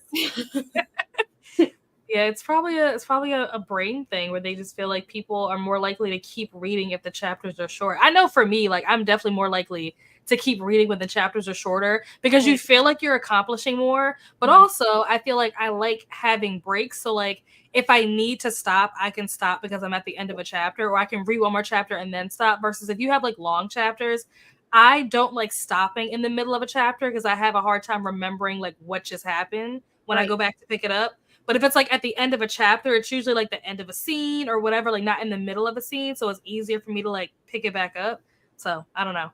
I'm the same way. Like if I just read a 20 to 40-minute chapter, I'm not reading another one. I'm going to get to the end of the chapter because I'm not stopping in the middle unless there's like a natural break. Because, you know, some books have like the natural break, like halfway through the chapter. I will stop if there's like a break there. But otherwise, if I've just read like a 40-minute chapter, I'm good. I'm going to walk away now. It's crazy. Rainey and I did a buddy read of a K.A. Tucker book, like one of her fantasy books, and the chapters were so long. I did the audio, and I literally be like, hey, it's going to take me a minute because these chapters are insane. Right. Yep. So I guess the other side of the spectrum is chapters that are super short and you get like 90 of them. But it's like crazy short because if you have 80 chapters, you're telling me you got what, like 3-page chapters? Okay. I mean, hey, listen, I'm going to feel like I am the most successful human ever, but at the same time, you're crazy. Marcus said she's not sure yet on teen slashers just yet. Okay. I'll be interested to hear your thoughts to know if this is something that I should attempt to read or just let it go. Brianna read Mannequins and disliked it. Yeah, I can see why. But liked okay, so I haven't read My Heart as a Chainsaw. That is a book that I do need to read. Love his novels, haven't read any short stories. Okay. Would you say, Katie? I said Buddy read because everyone tells me I have to read this one too. My Heart is a Chainsaw. So somebody bully me and let's do it.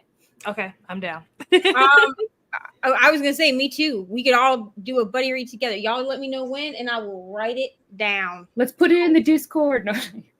Because I also need to read this one. That's probably the one that I'm like the most willing to try first. Mm-hmm. I always forget that is the author of that book. I never remember that until someone says it, and it's been said like multiple times. And every time I feel like I'm hearing it for the first time. I'm like, oh yeah, that's the author. And they'll be like, we just told you. I'm like, listen, tell me again. Right. Aaliyah said, not gonna lie, couldn't care less about the book, but they're witches, so I wanted the extra points. Valid. That is funny. Oh, the Demi is an arc. Signs of Affection. It's one of my favorite series. No, it's about a witch demon romance filled with Wiccan vibes and practices. It's quite good and has some spice. Interesting. Okay. And the author is who now? Right. Witch demon romance with spice. Okay. Probably because it's a first-person POV book, and she's head hopping. Okay, fair enough. I saw it marketed as YA, but it's definitely not YA. Ooh, yeah. I hate when they do that, man. Same. I was just telling one of my mom's friends about that, like, because she will take her nieces and stuff, like, to the bookstore, to the library stuff. I'm like, you need to be paying attention to, like, what they're getting, because just because it's in the YA section doesn't mean that it's actually YA. I'm not gonna lie to you. I will read the back, and then I will flip to the middle, because it's always, like, somewhere in the middle that there's, like, some kind of spicy scene, like, if there's going to be one. I will flip through, like, the middle of the book and be like, do I see anything in here that doesn't look YA? I think the hard thing is that we get confused because I know I'm notorious for this too because I get upset because Kingdom of the Feared is in the YA section even though we know it's spicy. But I feel like the issue is because we think YA means that it's for young people to read versus the fact that YA just means that's the age the characters are. And so like, but again, I still argue that Kingdom of the Feared makes no sense to be in YA because they're not young adults. It's fine. I digress. But like, I get confused sometimes too, where it's like, oh yeah, you would assume YA is good for young adults to read, but it's like, yeah, pick up at your own risk kind of vibes, honestly. I wish that they would market it as YA because of the content and not because of what's in the book and not because of the age of the characters. Because there's a book, what is it called? The Way I Used to Be. That book opens with what the book is about. Like the book is about a girl that gets essayed by her brother's best friend, right? Yeah. And I picked that book up in I think 2021. I think it came out in 2021. My biological dad and I read it together because I was like, oh, I wanted to read this, whatever. And I didn't realize, I mean, I knew what it was about. Like I knew what the content was. But I didn't expect to get like punched in the face from page 1. You know what I mean? I remember reading that book, yeah. And it's like at my Walmart, it is in the YA section. And yes, she's like 14, I think, in the book. But I was like, this is not for children to read. Like this is an adult book with like a high school character in it. Like this is not like I would not give this to my 14-year-old to read. No. Right, yeah. It is so heavy. They came out with another book, the author, and I'm like, I don't think I ever can revisit that. I might read it at some point, but what stopped me is that I own the first one in paperback and the second one is only in hardcover. So I refuse to read it, so I forget that it exists until I go into it. Yeah.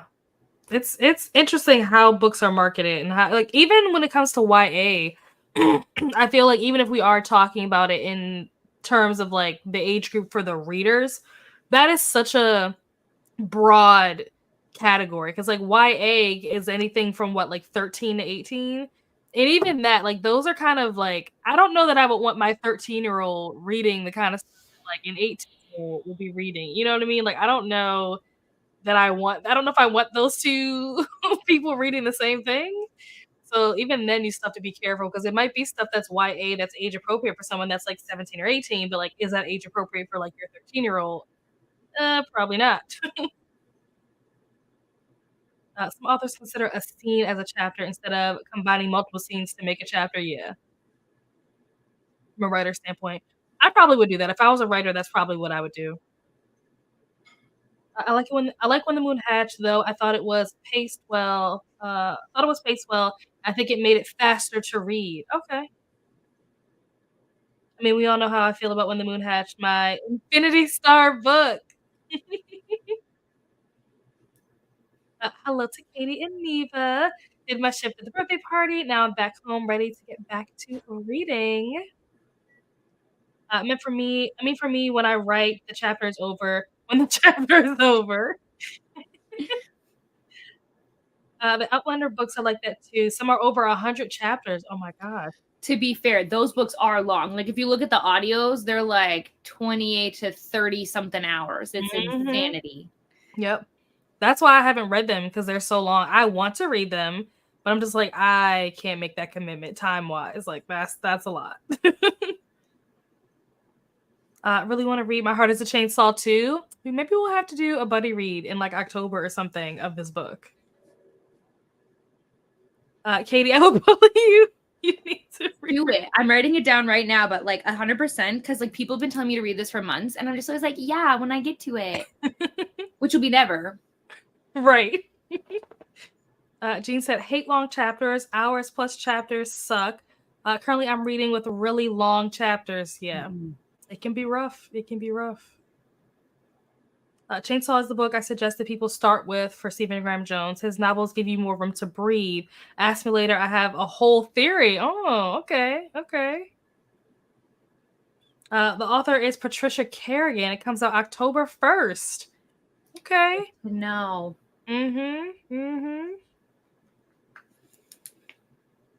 Very explicit spice. Oh. Okay, good to know.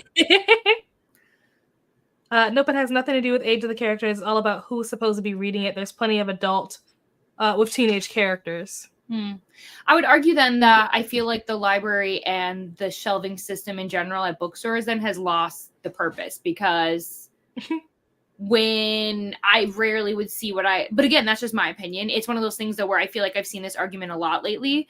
But I don't feel like, maybe it's because marketing is completely all over the place, but to my knowledge, it has always been the age of the characters, because otherwise then if we're marketing towards who should be reading it, then we're definitely off.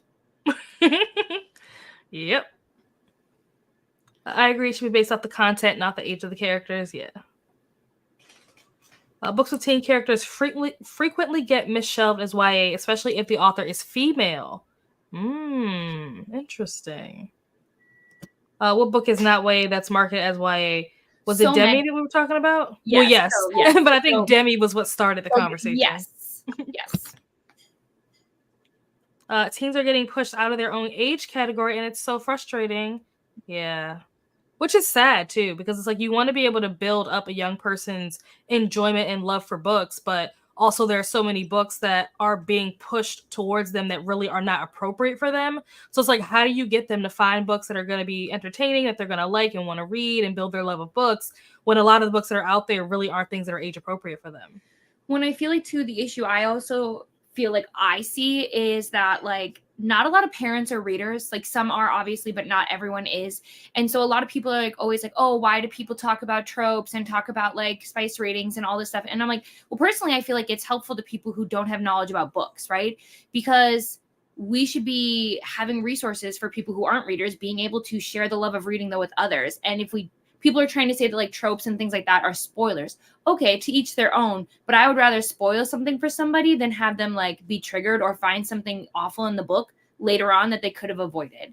But that's just my 2 cents. But like, that's just because I hear about fathers buying their daughters like haunting Adeline and stuff. And I'm like, this is avoidable. This is ridiculous. Yeah. Well, and I mean, I will say that like Haunting Adeline, at least in the physical book, because I checked at Barnes and Noble, because like Barnes and Noble had like TikTok table, which is where I got the center from. So also a Harley LaRue book. It's fine. And they had Haunting and Hunting Adeline, and I feel like part of it is maybe you just open the book a couple pages and see if it has trigger warnings in it, especially with like the way that those. I will give dark romance authors credit on the way they make their covers look, because usually even if they have a discreet cover, right, that has like flowers or whatever on it, the bigger bookstores at least are good about putting out the original covers too. Like they kind of will put both out so you can kind of decide which one you want. But like if it's clearly the same book and you're looking at it and it's got like skulls and bones, or like the center is literally like a dude's torso, like you can see him like from like chest down, with a chick kneeling in front of him with like a chain around her. Like if you pick that up, sir, and you buy that for your 12-year-old, I'm asking what you thought this book was about. And like, you thought it was appropriate. That is fair. It definitely happens. I remember asking my parents like back in the day to like buy me True Blood because I wasn't old enough to like go buy it. And like they genuinely asked 0 questions. They're like, where's the money? And I was like, here you go. And like, and again, that's not how we should be parenting, right? To each their own. But yes, fair. With dark romances and stuff like that, 1,000% you should be able to see, like just read the back of the book. Just look at totally. But I do feel like there are some books that they make it now where you can't tell. And more books are being in like department stores now. You can get them at Target or Walmart. And so it's like, I just think because not everybody reads, like who was it? My husband even said, oh, Credence looks like such a like wholesome book. And I was like, sir. The Penelope Douglas book? Yeah. I've never read anything by Penelope Douglas, but from what I've heard... It's not wholesome, but because the cover is just words and trees, you know what I mean? So he's like, "Oh, look at it," and I'm like, "Sir, don't ever tell people that's wholesome." That's like I stopped somebody. I didn't stop them, but I like saw someone at Walmart. Like it was a woman. I would assume with her daughter. I guess I didn't ask, but her daughter looked to be like 14, and she picked up Butcher and Blackbird, and I knew she picked it up because it's a bright pink cover, and I like stopped her from buying it. Like I was like, hey, like I know you picked this up because it's like a pretty cover. I was like, but I'm telling you, you don't want to read this. Like not like when you're older, you know. And her mom like kind of like looked at me, and I was like, I promise you. I was like, just open the book a couple pages. There's trigger warnings in there and content warnings, and I was like, and I promise you, you do not want her reading this at this moment in time. I said you might not even want to read it, to be honest. and like she thanked me or whatever, but I was like, the last thing I would want is to like know that this little girl was like looking at this book because it's bright pink and was like, oh, I'm gonna get my mom to buy this. Because I'm sure her mom would have been like, yeah, sure, throw it in the cart. You know what I mean? And I was like, I don't want you to go home and traumatize yourself. So yeah. There's some freaky stuff in that book. I mean, it was a great book. I gave it 6 stars, but even so. Right. Also, I question why there's so much spice in YA recently. Like, why is it that people become of age, you immediately want to add spice? That's a good question. I don't know that I have an answer for that. What do you guys think? I think in reality, young adults are having sex. Yeah. Here's the thing.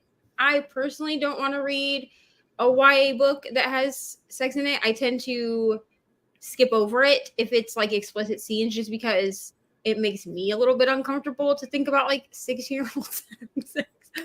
But the reality of it is, if they're not reading it in a book, they're seeing it on TV, or they're looking up free content on their phones. You know what I mean?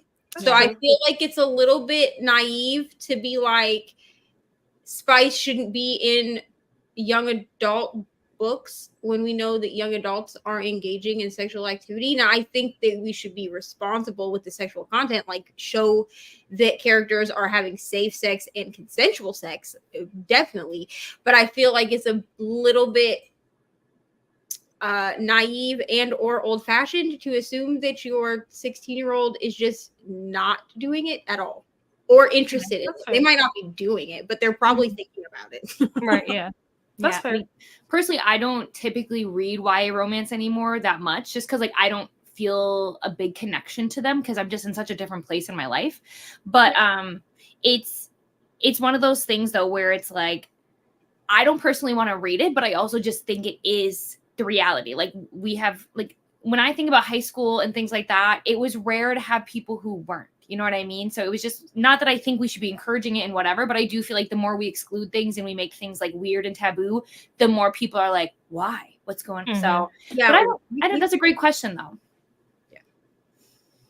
Are you gonna say something, Neva? Sorry. I don't know, probably. Yeah, I feel like it's important to have it in there, but it doesn't need to be like smut. It doesn't need to be like overly explicit or whatever. But I think that it's like we don't need to be tying people onto beds in YA. Oh my gosh. Yeah, no. But like I think that it is responsible of authors to put it in there because it's just a reality that it is. It is happening. I agree. Yeah, I think it could be like on that cusp of like where it's like suggestive, but like it's like almost fade to black vibes. You know what I mean? Where it's like a ... scenario. Yeah, that I completely agree with. I remember last year when I compared, what are those books? Love and Other Words and Every Summer After. I did like a reading vlog where I compared those two. And that was something that I definitely noticed that Every Summer After, I feel like the spicier scenes that involved them in like the flashbacks, like when they were younger, were very like fade to black versus like in what is it Love called? in Other Words. Yeah, Love in Other Words. It was not fade to black, and I remember feeling like uncomfortable. And that was the first book that I had ever read that was YA that had like open like spice in it. And I remember thinking to myself like, is this CP? Because I feel like there's a line maybe that I feel like I crossed where like I shouldn't be here. Like you guys do whatever you're gonna do. I'm gonna go. I just felt uncomfortable. I think also we have to think about the fact that theoretically YA books should be marketed to teenagers, right? So while you can read whatever you want, I read YA romance. I like YA romance as like little palate cleansers or whatever because usually they're like cute and wholesome and sweet and whatever. So I kind of keep that in mind to myself that probably the author is not writing it, and they're not writing it to market it to me as a 32-year-old. Almost a 3-year-old woman to be reading about 16-year-olds getting down and dirty. You know what I mean? So I can I can personally just skip over it if it makes me feel weird to be reading a spicy. I mean, if it's fade to black, then it is what it is. Like, okay, we know what happened, moving on. But I feel like to take it out completely just because it's being marketed to teenagers makes sex seem way more taboo than I feel like it should be in 2024. That's fair. I guess I never thought of Love in Other Words as being marketed as towards a YA audience because the characters are adults in present time. So that's just my thought process. But again, I understand where it's weird to read about them being younger, being more intimate. Totally get it. Yeah, it was a very strange experience. And I was just like, ew. Like, I don't want to be here. Someone come get me. Like, Mom, can you pick me up? I'm scared. So Luna said, in the case of Demi, she's like very early to mid-20s. Wouldn't count this as YA regardless. Maybe new adult because of the writing. Yeah, I could see that. We've really lost the younger YA market. It's so frustrating if you couldn't tell. It is. It's been a really good conversation though about it because it is frustrating because like even us as avid readers still don't know how to like categorize everything. And I agree. I do feel like there's not a ton of YA that's marketed towards like the younger end of that spectrum. A lot of YA, especially like popular YA, is geared more to like 16 and up, which is, unfortunate for the younger kids. YA can get out of control and should be based on content, not character age. It seems that we jump from middle grade to like 16-year-old. Yeah, exactly. Like we have a lot of like child-centric books, right? So like Ari's age group and younger. And then we have a lot of like middle grade and then it's like we jump from middle grade to like 16 to 18. So it goes from like 12 to 16. Like there's a whole like 4-year span that like they don't have a whole lot of content for them. We lost our 12 to 14-year-olds somewhere, and I'm not sure why that is. Probably money. Yeah. Probably. I don't think I'm going to get back to sleep, so I'm going to come join the watch along. Cool. Because I'm too excited that I might not, I might get to move to, oh, yay, to rehab. That's so exciting. Demi the Arkham read, yeah. Van click noted. I saw a lot of questionable books in YA at Barnes & Noble yesterday. I feel like they are catering more to TikTok viewers than thinking about what's actually age appropriate. I completely agree with this. It's amazing how much TikTok has taken over like the world, or let's just say in America. I can't speak for other countries, but like in America, TikTok has taken over so much, from like books to makeup, skincare. Like you go in any store, and almost every store has like a TikTok section, like, which is so interesting, because when you think about like pre-pandemic, you know, we had other forms of social media. We had YouTube, we had Instagram, we had Facebook. There was never a Facebook section. There was never an Instagram section. So it's like, imagine what has happened to the world? I don't think I've ever seen like a BookTube table. Like, exactly. Book Talk is a thing, but like BookTube was around way before Book Talk was, and like, because like when I went into Barnes and Noble, what was it? Earlier in the month, like at the very beginning of the month of August, we went into Barnes and Noble, and they had 4 different book talk tables. They had the dark romance book talk table, they had a contemporary romance table, they had a thriller table, and they had something else. And I was like, oh, I went to the dark romance table because there were 2 books there that I wanted. But I was like, it's interesting that all of the tables, like when you walk in, that are just like in the middle of the room, I was like, out of all of these tables, I think there were like 6 or 8 of them. 4 of them were some way themed around book talk, and the other few tables that they had were their buy one get one 50% off table. And I was like, but like, why? You know what I mean? Like, why do we have like, you could do one book talk table and just conglomerate all of the books right there, but you have like 4 different genres of book talk. Yep.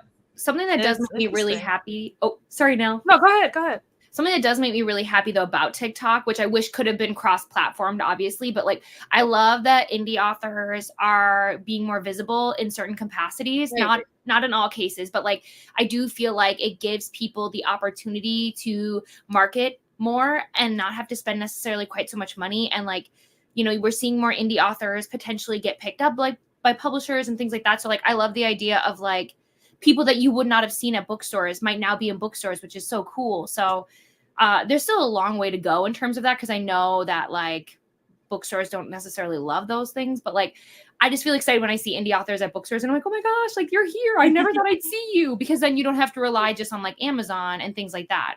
Yeah, that's true. I will say the Barnes and Noble here, and actually in Indiana too, are really good about having a table of like local authors, which not all bookstores do that. So like in Indiana, they would have like, even like in the kids section, they would have like tags on books like on the shelves that were like local authors to the state, and they do that here also. So it's easier to find, like if you want to read an Iowa book, I don't know why you would, but if you wanted to, you could. I mean, I don't know why anyone that's not from Iowa would want to. But if you wanted to, you could. So like I'm like happy for Barnes and Noble that they do that as well, that they do try to get like the indie authors and the local authors out. It's just, I don't know, it just was weird that there were so many book talk tables when like one just do one big table and just put all the books on one table. It's fine. TikTok has taken over the country, man. If you guys come to Minnesota, I'll take you to Tropes and Trifles, because not only do they have a local, like Minnesota section, but they also just have an insane amount of indie books. Like their selection just makes me so happy. So, but it is a romance bookstore. So if you don't like romance, you're not going to have fun. But it's so cool. Like when I go there, it's just, well, I leave with a lot. I think I got 6 books the last time I was there. So oh my gosh. I know. I swear, 2025 is going to be my travel year. Yeah, come see me. Nell's going to come hang out with me and Abby. So that's going to happen. I'll go to Minnesota first because it's the closest, honestly. It's just a state above. There you go. Selena said, I've seen so many teens reading lots of spicy fantasy romance, and I couldn't imagine reading that at my age. It's interesting that you say that because I didn't grow up as a reader. I started reading like 2 years ago. Before 2 years ago, you could have basically called me illiterate because you couldn't get me to pick up a book. But I know so many people who did grow up as readers. And I feel like a lot of people who grew up as readers were reading stuff like this when they were younger, and they shouldn't have been, and they knew that they shouldn't have been, but they did it anyway. So it's funny that you say that you couldn't imagine reading something like that at that age. I think also, at least for me, it was taboo to read it. We were reading it because we weren't supposed to read it. We weren't reading it because it was readily like available to us, and we were being told like, hey, this is a good example of if you're going to have sex, this is a good example of how to do it. So that maybe we were like safer. Like I feel like millennials, we were not safe. We were told like use condoms, or if you were a girl, sometimes you were even told, like I was told growing up, like just don't have sex. But then you see boys getting like, oh yeah, man, you scored, good job, buddy. You know what I mean? So it was like a weird thing because it was like, okay, but unless these dudes are having sex with each other, which most of them were not, you're having sex with girls who are being told not to have sex. So we were reading them because we weren't supposed to. Yeah. Like I definitely read the Sleeping Beauty series by Anne Rice. Like I definitely read that. My mom owned them all, and she was like, "Do not read these. These are not for you." I definitely snuck them and read them. They're not good. I just need y'all to know they're not good books. But I did definitely read them, and it was like, "Oh my god, this is the spiciest thing I've ever read." Because I was 16 and didn't know. So I feel like authors are a bit more responsible now. But also, if you didn't grow up as a reader, I feel like you probably have a different, like I could see if you didn't grow up as a reader, why it would be uncomfortable now as like someone that's an adult to read YA that has sex in it, because it's not something that you would think would be in YA necessarily if you didn't. Yeah, I didn't know that about you now. That's so interesting. Oh yeah. You could not get me. I probably finished all of 5 books in my lifetime before 22. I think I fit like the year 22, not the age 22. I think I finished All the President's Men. I finished The Great Gatsby. I think I might not have finished that. The Catcher in the Rye, 50 Shades of Grey 1 and 2, and 13 Reasons. Those you are never even read the third? Wow. No. Wow. Number 2. Yeah, that was it. Wow. Well, yeah, I was reading fan fiction at a very young age, so nothing phases me really anymore, to be honest. So yeah. Jamie said, I only do audiobooks for the Outlander series and generally only when in my car, so it can take me a month to read one. Some are 45 hours. Oh my gosh. I'm finally on book 9. They're huge, and the text is small. And this is why I haven't started the series. I also feel like teens these days are growing up way too fast. Like I was still playing with Barbies at 13. I don't know what I was doing at 13. I think I was in high school. Yeah, I was in high school. I don't know what I was doing. I don't know, playing video games probably. I'm gonna dip. I'm behind on reading. I'll be back later. Yes, if you guys need to read, feel free to check out. We're just been sitting here having a good old chat. So if you guys are sticking around, we appreciate you being here.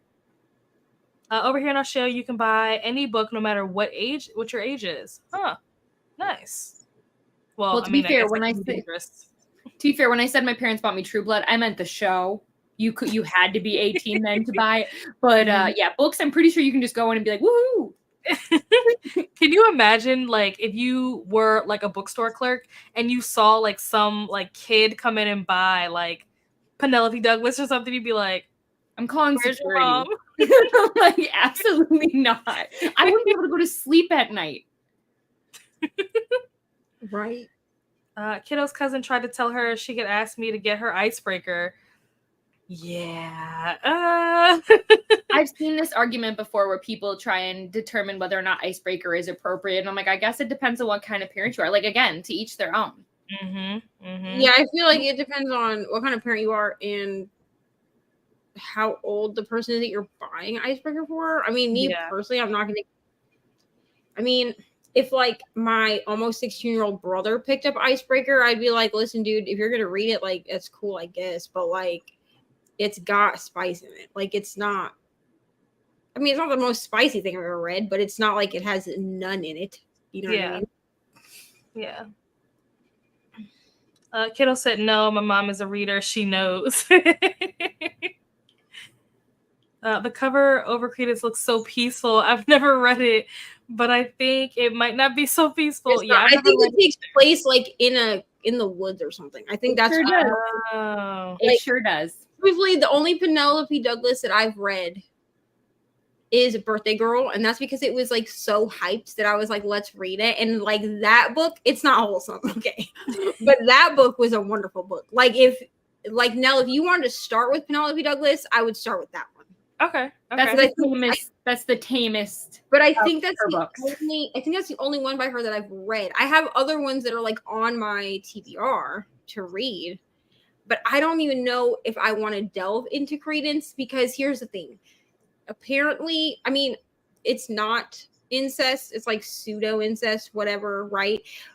But I have a problem, and I do not care, because people are like, well, she didn't really grow up with them, but like she knows that these people are her, like they're referred to as her uncle and her cousin. So I don't, or cousins. So I don't care that like she didn't grow up around them. Like she is aware that they are her step uncle and her step cousins, and it gives me the ick, to be honest. Like, it would be one thing if she like met them on the street and they were like, oh, by the way, your stepdad was my brother. That would be a little different to me, because like you didn't know going in, but like you know going in. So I'm like, I can't. I don't think I want. It's something. I've read it with my eyes. I'd have to read it with my eyes. I could not listen to that as naughty. Could you imagine? Now I'm like, let's do it. No.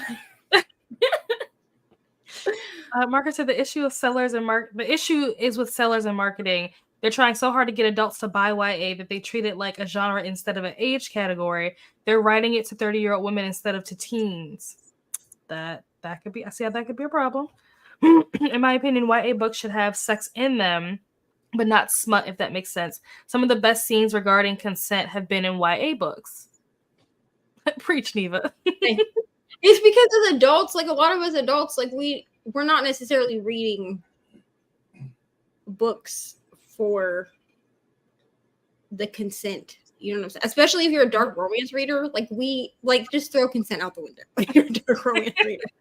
Like you know what you're signing up for. You know what I mean? Like I do agree that like adult contemporary romance, I do want there to be like some semblance of like discussion first.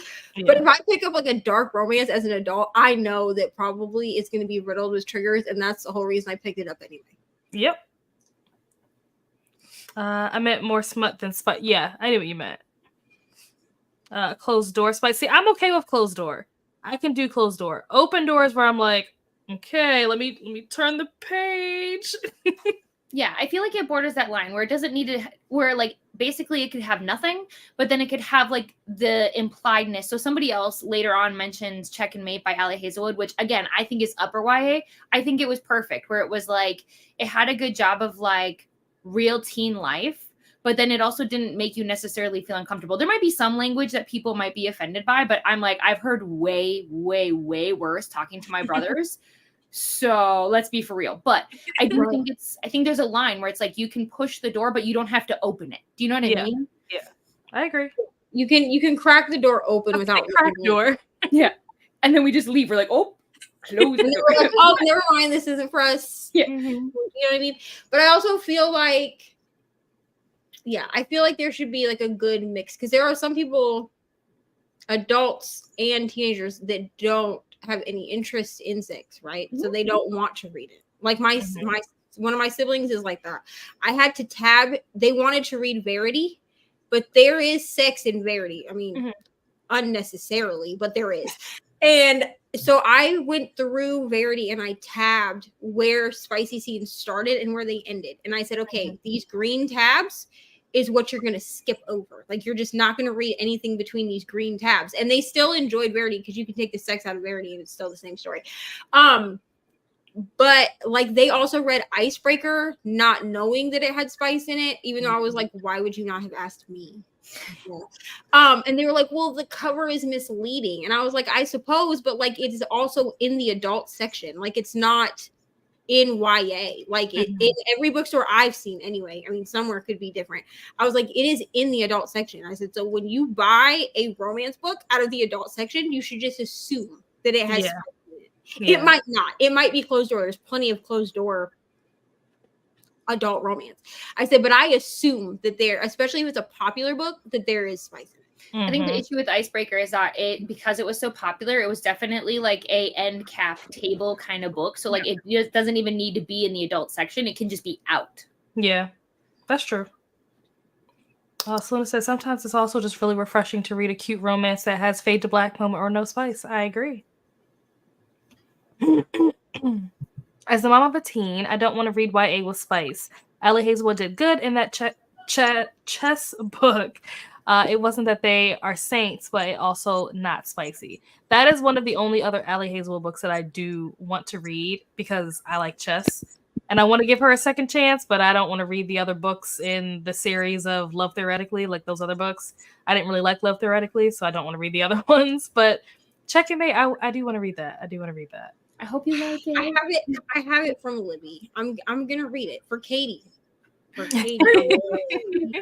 This book, because here's the thing, I'm not an Allie Hazelwood girly. I'm not. I've tried her and I don't. I appreciate everyone who is, and you know, I follow her on Instagram. I do, because I'm like, maybe one day, and I appreciate what she's doing. I'm gonna try Checkmate. I'm reading it this month. I am going to do a dedicated reading vlog for this book. Nice. Katie made me do it. And she goes around like robbing banks. I have it, and I'm gonna read it. It's gonna be one of the weekly vlog themes, so get ready. So special. Maybe I'll love this book. Maybe this will be the Allie Hazelwood that works for me. Just do me a favor, if you hate it, could you just like start off the video by saying, Katie, I did this for you. Don't watch this. Yeah, if I end up giving it less than like 3.5 stars, then I will make sure to put like a nice disclaimer at the very beginning. Like, Katie, I still love you. Katie, we're still okay. But this video is not for you. Even though it has your name. I haven't been doing good with Rex lately, so I really need a win. So we'll see. I have a good feeling about this one. I read the synopsis and I feel like this could be the one, to be honest. I have not read the synopsis, but the fact that it's about chess just gives me hope that it'll be good. What I didn't like about Love Theoretically, I love, like you said, what she's doing. I love that she is taking like these women in STEM and writing stories about this, because I feel like that is something that is very underrepresented. As a woman who started off in STEM and then transitioned into other things, I like that representation because I feel like STEM is an area where you don't see women very often. It's typically a male-dominated, career field. And so I love that. But the character, her female character in that book is just so annoying. I just want to like punch her in the face every page. I'm just like, please stop talking. Like, please go sit down. Please take a nap. Like, someone sedate this woman. Like, she just was so aggravating to me, so annoying. But with Checkmate, because Checkmate is YA, I'm like, okay, well, it'll make more sense if a younger person is annoying. Yeah, I can understand like a 14, 15, 16-year-old being annoying, but this woman was a grad student, like a physicist. I'm just like, oh my gosh. Like, yeah, I don't want a 35-year-old protagonist who is annoying. Yeah. Nerves. I don't even think I really want like a 25-year-old female lead that's like super annoying. Because I'm like, if you're 25 but you're still acting like you're 15, you need to, I don't know what you're doing in life. Their brains just developed, Neva. Give them a break. Luna said, one of my favorite books, XOXO by Axis O, is cute YA romance that definitely has no spice. It was just cute, made me fall in love with falling in love. Oh, I loved it. I agree. That's so cute. I think middle grade is trying to cover being up to 13 and 14, but it's sparse. Yeah, and see, I don't know that as a 13 or 14-year-old that I would want to be lumped in with like middle grade. I don't think so either. Yeah, because to me, middle grade is literally that. Like, it's like middle school age. And when you're 13 and 14, you're in high school. So it's like you don't want to be in high school being categorized with like the little kids, you know, in middle school. I mean, one of my favorite YA romances is Fake Dates and Mooncakes. Mm-hmm. I loved that book. And like the most that there is in it is, I think they might kiss twice. It is a like male romance, but it's like two Asian boys, and it's just like the cutest thing ever. I like cried at the end. It was great. Oh my gosh.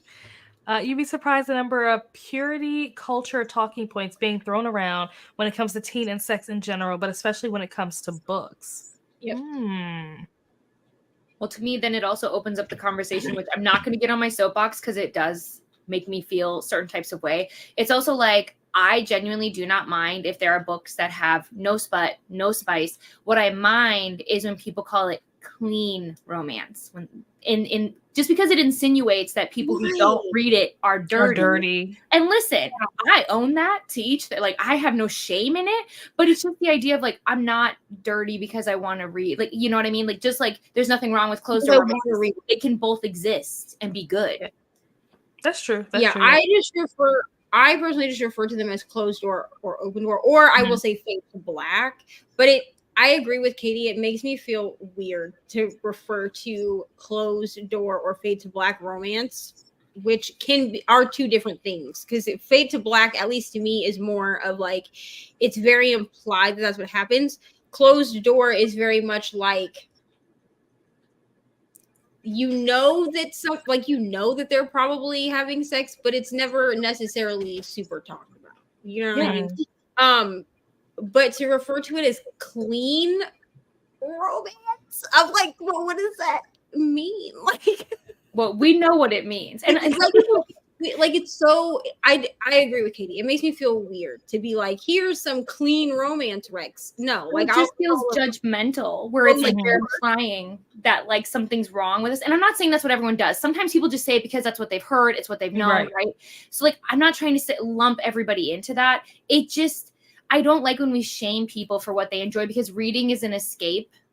Right. And like, obviously there are some books that we have to have conversations about and things like that, just in terms of like health and whatever, but like, let people read. It's the same thing with people trying to say that like people who read Open Door, that we have like an addiction and that we aren't well and things like that. Yeah. I've never heard that before. Well, you live a better life than me. That is a discourse, especially around Christian books. I've noticed is where a lot of this discourse happens. I've had to actually unfollow a lot of Christian bookstagrammers because they will put out false rhetoric about how it's sinful to read open door or dark romance. And I'm like, excuse me, ma'am. Do you read the Bible? Because I do. And there's sex in the Bible. So like, I'm confused. I'm confused. Like the themes that are in dark romance or open door romance or really any romance is also in the Bible. So it's sinful until it's until it's the word of God. Like I'm confused. We've talked so much too though about how dark romance gets crapped on a lot, but for a lot of people, dark romance is healing and it's helpful for them on their own journey. And so it's like, it's the fact that like, I might not understand every single dark romance book, and I accept that. And I understand that. I would never make somebody feel bad though for reading it and enjoying it, because like, why? What does that do? My therapist, who I've had for almost 5 years at this point, encourages me to read dark romance. Like I was like real embarrassed to be like, hey, because she was like, you know, when we first like met, whatever, she was like, what what do you like to do? And I was like, oh, I read. And then of course that turned into, oh, what do you read? And then I was like, oh, fantasy. And she was like, hey, what else? You know what I'm saying? And I did finally tell her, I was like, listen, I read a lot of dark romance, dude. And it's like it's not like kosher. Like it's not like something I would just give to anyone on the street. But she and I discuss it because it is, for me, it is healing. Obviously that's not for everybody, but for me, it helps me work through traumas that I maybe have not dealt with or whatever. But like, if you don't want to read it, then don't read it. But don't tell me what to read because you don't want to read it. It's weird to do that. Yep. Also, don't tell me that I have a sex addiction because I promise you I do. Thank you. Where are the Aragons and Harry Potters of this generation? Good question. I think NA was supposed to be the solution to YA, but with more mature content, but it stagnates more often than not, and publishers default to YA, which is upsetting. I could understand that. I could understand that. I think there was a book to recommend, really, in a store because of some event. I did not know that. Our community book sale for the youth center was all secondhand books, and they had a book tax table too. Wow. Oh gosh. All the book tax table now instead of staff recommendations. Yeah, that's true. I've noticed that at Barnes, at least, staff recommendations tend to be on the actual shelves. Like they'll put the little cards on the shelves, but then you have to like actually look at the shelves to find them. Yeah, or they'll be like on the end cap things. There's not like tables for them anymore. Yeah, Katie, I agree. As I found some great indie reads from Book Talk that I never would have discovered otherwise. TikTok has definitely helped the indies. I mean, it's changed people's careers. Like, just think about Ruby Dixon, right? Yeah. Like, her series was basically over, and then boom. It's just wild. It's so cool. This comment is very true. This is very true, especially like when you do like those broadcast things, where you like send them out to everybody, or the newsletter or whatever it's called. Like, yeah. There's a lot of books that I'm like, oh, how is she finding these? Like, I follow a lot of authors. So like Threads. Okay, listen, I'm not telling anyone to go on Threads because it's a hot dumpster fire. Like, Twitter, it's just like Twitter 2.0. But I've found like so many authors are just out there trying. Like, I have met so many authors. I've met so many cool things. And so like, I just follow a bunch of people. And then I'm just like, if I see something, I'm like, maybe somebody would be interested, because like one of the ways you can help authors for absolutely free is you just tell people, you just share it. You just let people know, like, if you like the book, tell people. Like, it's so simple. You don't have to spend any money, and it can like really help them. So I just try my best to be really annoying and hope it works out. And honestly, like, I follow Katie's broadcast channel because that's who I am as a person. And like, she posts a lot of like ARC signups. I sign up for none of them. I'm gonna be honest, but I do just like add them to my TBR because I'm like, when these come out, I'll read them.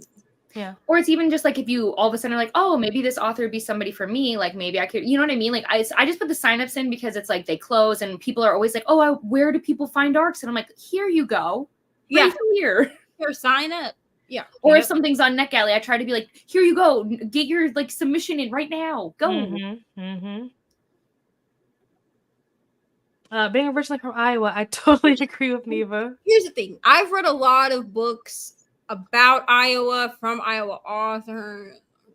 I just don't recommend them to people that are not in Iowa. Because first of all, I don't think you're going to care. Second of all, like, if I read something that is based in like Minnesota or Iowa, it's like nostalgic to me because I know where they're talking about. Like, I just watched like a true crime thing yesterday that took place in Evansville, Iowa. No one knows where that is. I mean, I do. It's up by Waterloo. But like, no one outside of Iowa knows where that is. It's like, it's got like 4,000 people in it. Okay. It's a very small town. And like, that's great for me to know. But like, I wouldn't be like, hey, Katie, you should watch this documentary because it's about Iowa. Because she's not going to care. I mean, she might. Hey, because if you tell me to do it, I care. And like, it's very interesting. Like, it's about like a murder. But like, we just have a lot of corn here. And I love corn. I love corn, and I love you. I love Iowa.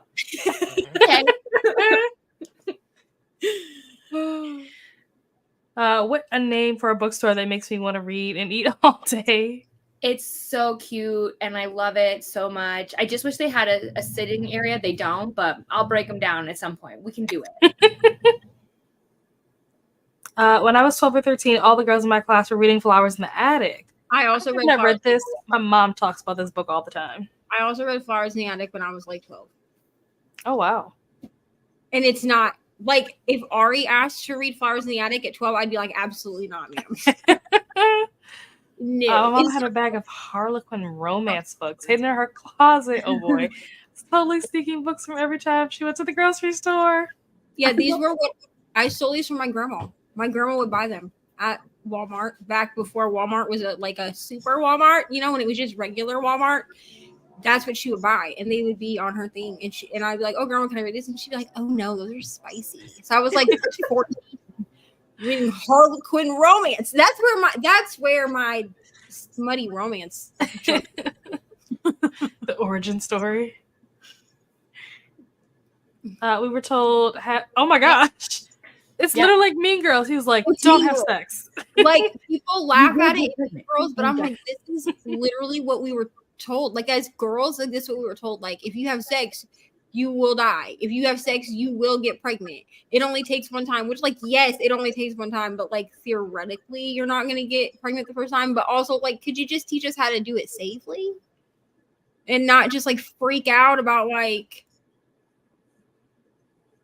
the crumpled flower analogy? Like relax. I'm so tired. We had kids reading Flowers in the Attic. I'm old enough. I remember when smutty fic were called lemons. I've never heard of this before. Listen, does anyone else remember LiveJournal? Because I feel like also LiveJournal was like what Twitter is today. It was a cesspool. And people put fan fiction on LiveJournal, and then you wrote about how much you hated your mom. You know what I'm saying?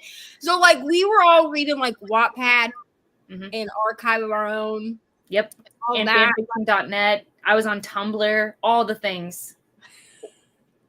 Yeah. What did you say, .net? Fanfiction.net. Oh, yeah. Did anyone else read, was it Twilighted? I think it was called Twilighted.net. I did.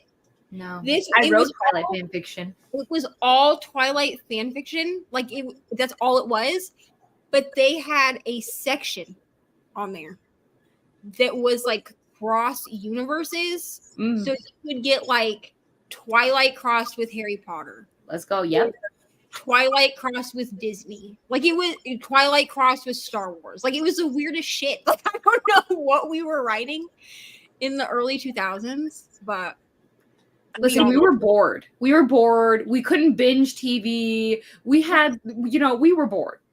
Because we were the kids that were still riding our bikes until the streetlights came on, but also didn't have streaming services. Like you had Netflix, but like Netflix still had commercials. Well, Netflix also, you still had to do the DVDs for the most part. You had to do the DVDs because we had Blockbuster still. Yeah. Oh, God. Video. And that was a treat. Going to Blockbuster, like that was my parents being like, "You're welcome." You want to go to Blockbuster on Friday and get some candy? It was always Friday. Parents were just like, "Leave me alone for the next 2 days. Bye." And then with Netflix, you could only order so many DVDs at a time. So like if you were trying to watch a whole series, you were only getting like 2 or 3. And then you had to wait 2 or 3 days after you sent it back to get the next 2 or 3. So what were we going to do in between ordering House? We were going to write fan fiction. Well, and you were on a wait list for Netflix. Like you had to wait in line. It was a queue. Yeah. Ugh. Waiting. We don't know her. And now Netflix has the audacity to be like, "Are you still watching?" Yes. Now Netflix has the audacity to be like, "Don't leave us. We have great content. Look at this reality show we made." But that is a really interesting point that we can't go buy any movies as it's 18 plus, but books are not policed that way. Yeah, I guess they expect that people don't read books as much. Yeah. Yeah. Well, again, the stores just don't even care. Like, I remember calling back when like books were being put out early, like for Fourth Wing or whatever it was. I don't remember. And I remember calling around. Oh, I was looking for Sarah J. Maas's book, The Crescent City 3. I was calling everyone under the sun being like, do you have it? And they were generally like, I don't even know what you're talking about. And I was like, oh my God, who are you? So nobody's going to police the books. They don't even have anyone in a book section. You know what I mean? It's usually next to the electronics. People at electronics don't know what books are. True. My Addison, my TBR. Talking about Credence. Yeah. Oh boy. So Luna, if you want a buddy reader, I would buddy read Credence with somebody. I just don't think I'm going to read it by myself. Which I'm really biting off more than I can chew this month because I'm also buddy reading The Inmate, which is a Frida McFadden, and we know how tired Frida McFadden makes me. Like I have to take a bath. But I probably will get it done in less than a week because now reading is my job. So you know me, we'll start and I'll be like, I finished. And you'll be like, great. You'll be like 4 hours later, and I'll be like, cool, I'll be done tomorrow. Well, especially because I have a new job now where the kids nap again. I don't even know what to do with myself. Free time. That's like me. I sat here the other day and I was like, I have nothing to film. I have nothing to edit. I have no sprints. What the hell am I supposed to do? Live. And Ryan was like, why don't you read? And I'm like, oh yeah, I guess I could do that. Tasha said, I get the ick from the idea of Credence too. It also feels like the uncle is an authority figure in some way and should know better. Yeah. But that's the whole point of why it's a taboo romance. That's the whole point. It's not for everyone. I didn't know what it was when I read it. So fair. And here's the thing. I'm all for taboo romance. Okay. I'm one of those people that I'm like, I'll try anything once. Like you tell me to read it. Sure. I mean, it might make me feel a little bit uncomfortable to like go into it. But I've definitely been like, wow, this premise of this book makes me feel uncomfortable. And then I read it and I'm like, 6 stars. Listen, there's a book for everyone. It's called Fake Dates and Mooncakes. I don't remember who it's by, but it's a very cutie like cover with 2 little Asian boys on it. It's so cute. I read it for Rom-Comathon a couple years ago, like when that was a readathon that we were doing, and I read it and it's just so wholesome. Like there's no sex in it at all, but it's so cute. I just loved it. Marcus said, don't get me started, Katie.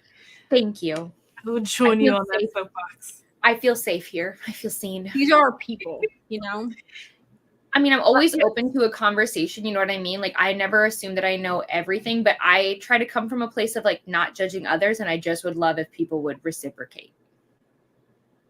That's fair. Yeah, and also stop with trying to get, like, authors canceled for writing taboo and dark romance. If you don't want to read it, then don't read it. It's like an abortion. If you don't want one, don't get one.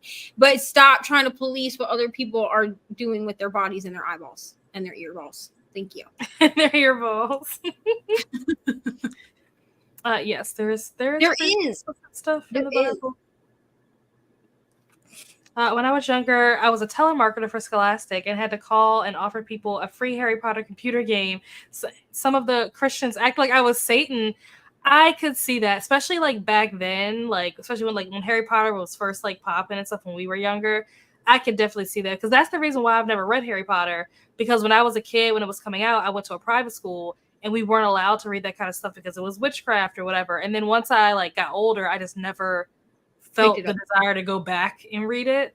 I'm not like against it, but I just don't care at this point. I feel like that ship has like sailed for me. But yeah as a kid, they were oh no, you can't do it. No, I feel like at this point, the people reading Harry Potter are people like me that grew up with it. Mm-hmm. So while we're aware that the author is a terrible person and I absolutely hate her, at this point, she's already 15 years ago, she got my money for the audiobooks and the ebooks. So it's like, I'm gonna use them. I just don't talk about it, really. Yeah. I need to sign up for more arcs, but I do often add these to my TBR. Yeah. Yep. Neva, one of the second graders was telling me about all the fun she had this summer in Iowa for a dance competition, and the whole time I was thinking about you. You know what? Listen, Iowa is a great state. I talk shit about it, but that's because I'm from here. Honestly, if you know where to go to do things, it's fine. If you live in a small town like I do, like there are things here to do. Like we have, like the skating rink and the bowling alley. But usually what we do is we leave town. Like I only need to drive like an hour to go to Barnes and Noble. That's why, like I've told Katie, like if you come visit, I should stop saying if, because I feel like it's gonna happen. So when she comes to visit, I told her, I was like, we can hang out in town. Like I'll take you to like the local indie bookstore because it's cute, and it's like a totally different thing that I've ever seen in life. And like I'll take you to like the local, coffee shop and stuff like that. But I was like, but if you want to go somewhere, like if you really want to go to like Barnes or wherever, like we will have to drive like an hour to get there. And I feel bad because I don't drive. So I have to rely on other people. And sometimes people, and I'm not saying Katie, okay, because she's never said this, but there are people that do not like hanging out with me because I don't drive. So they're like, oh, I have to come pick you up to go somewhere. And I'm like, listen, dude, we'll have the time of our life, but also I'm not going to drive. I don't mind driving. I mean, if I'm already driving to you, what difference does it make? Right. Hop on in. I just got new rims. Let's go. Let's go. You let me know when. I'll clear. Let me get settled in, but it'll happen. No, they're not. To be honest, I mean, some Harlequin books are more spicy than others. I will say that. Like, especially newer ones that are still under that genre, they have gotten spicier as the years go on. But like the ones I was reading at 14 were like the girl, they were like Regency romances where the girl like lost her virginity and it was a moment of pain and then euphoria, which is not how that happens. Okay. But I was like, oh my God, yes. But really it was just like the tabooness of knowing that I wasn't supposed to be reading it. It wasn't that it was like super spicy. It was just the fact that like, oh my gosh, they're having sex in this book and I shouldn't be reading it because I was told not to. Like that, you know what I mean? But it's definitely not spicy compared to what we're all reading now. Mm-hmm. If it makes sense. That's funny. I remember having a full RPG game going on LiveJournal. Good old fanfic.net. The crack ships, is that another fanfic thing? It's saying the cross fandoms. That's what they Oh. Like what I was saying, like where it was like Twilight and Star Wars or Twilight and Harry Potter. Gotcha. Remember the DVD Netflix? Yep. Pretty sure we still have an old Netflix DVD, just one that you never returned. Whoopsie. Yeah, and then we had, what was it, Redbox too, but I feel like Redbox is like completely shut down too for the most part. Well, Redbox shut down. I think they couldn't do it after the pandemic because nobody was going, like people weren't leaving their house. Like we were all getting like Walmart delivery, and Redboxes, at least where I'm from, like here, Redboxes are only in Walmart. So like we still have a Redbox thing, but it says that it's like out of order. But like when you walk into my Walmart, there's still like a Redbox kiosk there. But I feel like Redbox really went under when the pandemic hit because no one was going into physical stores. We were all getting our stuff delivered because we were like told not to go outside. That's fair. Oh wait. Solana said they didn't get Netflix in Australia until 2015. Wow. So sorry. So, like, what did you do? How long did you have Blockbuster? Imagine they had Blockbuster until 2015. Imagine they still have it. Let's go. No, right. I remember the Switch using it on the Wii. Yeah. I'm kind of where everything has already started, but my family is still stuck to older stuff, so I prefer waiting and infomercials. My grandmother was a big infomercial person. I'm just like, why are you sitting here watching this hour-long paid program when you could just watch a 30-second commercial on YouTube? Found it and added it to my story graph. Right, they're earballs. So the story behind this was one day I was talking to Ari, and I said, And Ari said, Mom, how do you read? And I said, well, with my eyeballs, Ari. And she was like, oh. And then she's like, well, you listen to audiobooks. And somehow, instead of saying, yeah, I listen to audiobooks with my ears, I turned it into earballs. Like, I'm not sure how it happened. And now she will be like, if I'm listening to an audiobook, she'll be like, oh, Mom, are you reading with your earballs today? And so it's just become like a thing in our house. I love it. I'm just waiting for the day that I get a call from the school and her teacher is like, hi, we need to have a meeting. And then I go in for like a parent-teacher conference, and she's like, so Ari said that you prefer to read with your earballs. I'm just wondering what that means, because then I'm gonna have to like explain it, and I am not. It'll be a fun time. If that actually happens, I need to know, because that teacher has no life. If that happens, I will secretly film it. No teacher's like, oh, you know what I want to do? I want to have a meeting, and you know what it's for? Earballs. Earballs. The last thing I want to do is a meeting. Her teacher graduated high school in 2016. High school? Which makes me kind of want to throw up. I'm not gonna lie to you. Like, to be fair, there is a shortage in teachers, so like the requirements to be teachers are not quite the same. Here's the other thing is, like, she graduated in 2016 and like is married and like established, and I'm like, what am I doing with my life at 30? Almost 33 years old. Being married and having a job doesn't make you established. You checked boxes. It doesn't mean you're successful at it. I was just like, you know what? It's fine. I was just like, it's a and then like I really like was down on myself when Ari brought home her like first day of school newsletter, because I was like, wow. And then I was, scrolling social media as I do, and there was like a meme that came up, and it was like, you have your own timeline. Just live your life story the way it's supposed to be lived. And I was like, I feel so much better now. I mean, if you look at some of the most successful people in the world, they didn't really like hit success until usually in their later life. So that's the thing is I know celebrities aren't necessarily the people we should always be looking up to, but like there are so many like actors or like even like singers, like newer singers that are coming out now. Like Alexandra Kay is the same age as me, and she's just now like touring with Jelly Roll and shit. And I'm like, you know what, girl, you got time. It's too late till you're dead. You know what I mean? Facts. This turns into such a great discussion for 5 a.m. in the morning. I'm so glad I woke up for this. I grew up in, how do you say this word? Sioux City. Okay. And talk a lot of trash about Iowa too, but don't let anyone else say something bad. Only Iowans can talk trash about Iowa. Amen, Jamie. Yeah, it's Sioux City. We have a lot of Native American names here.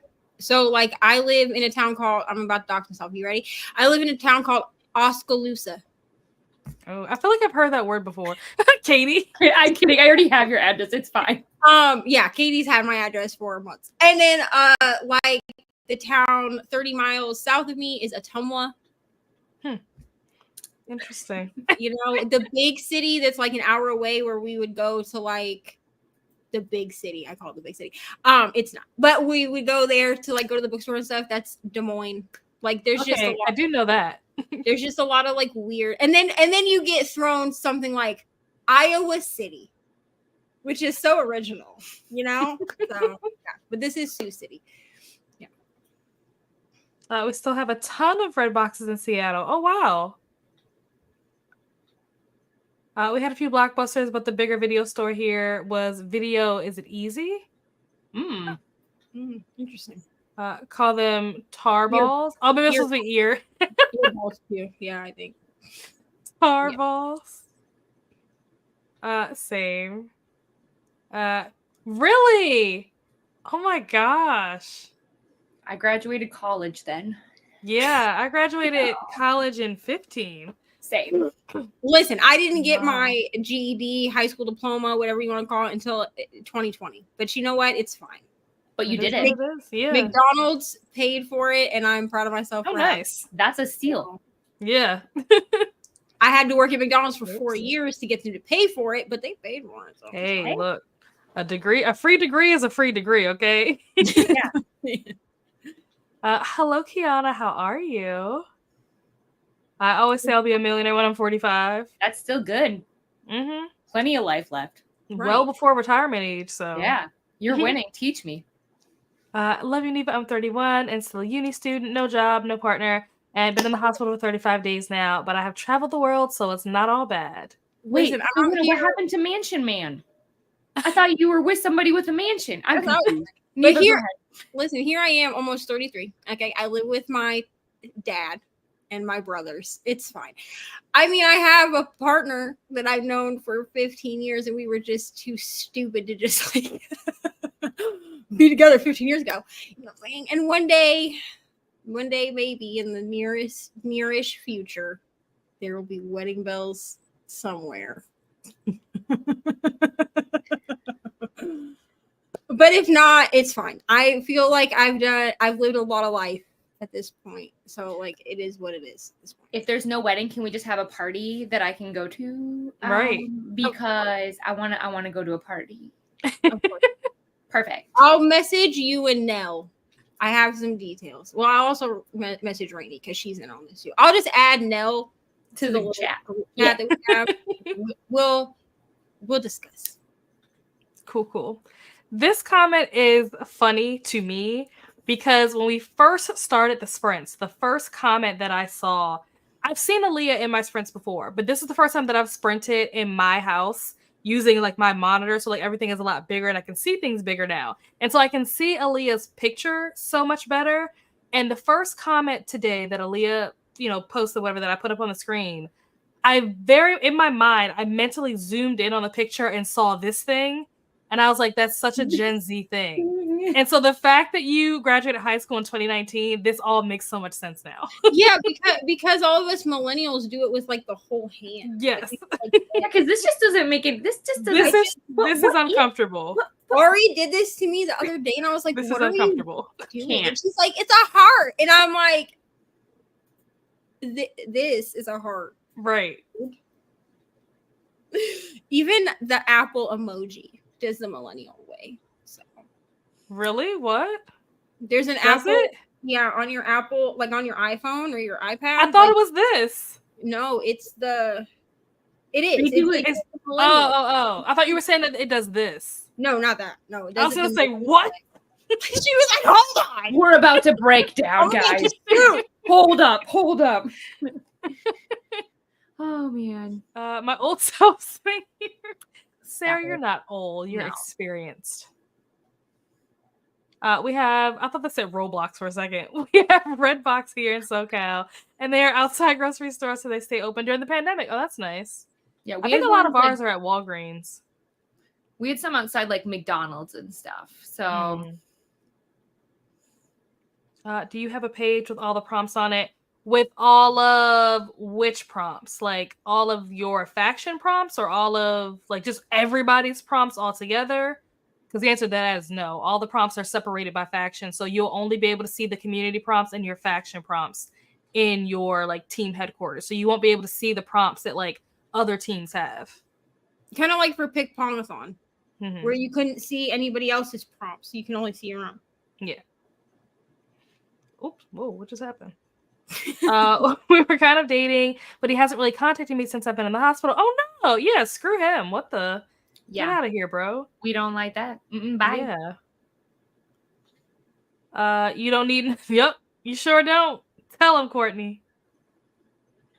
That's not even me. Oh, okay.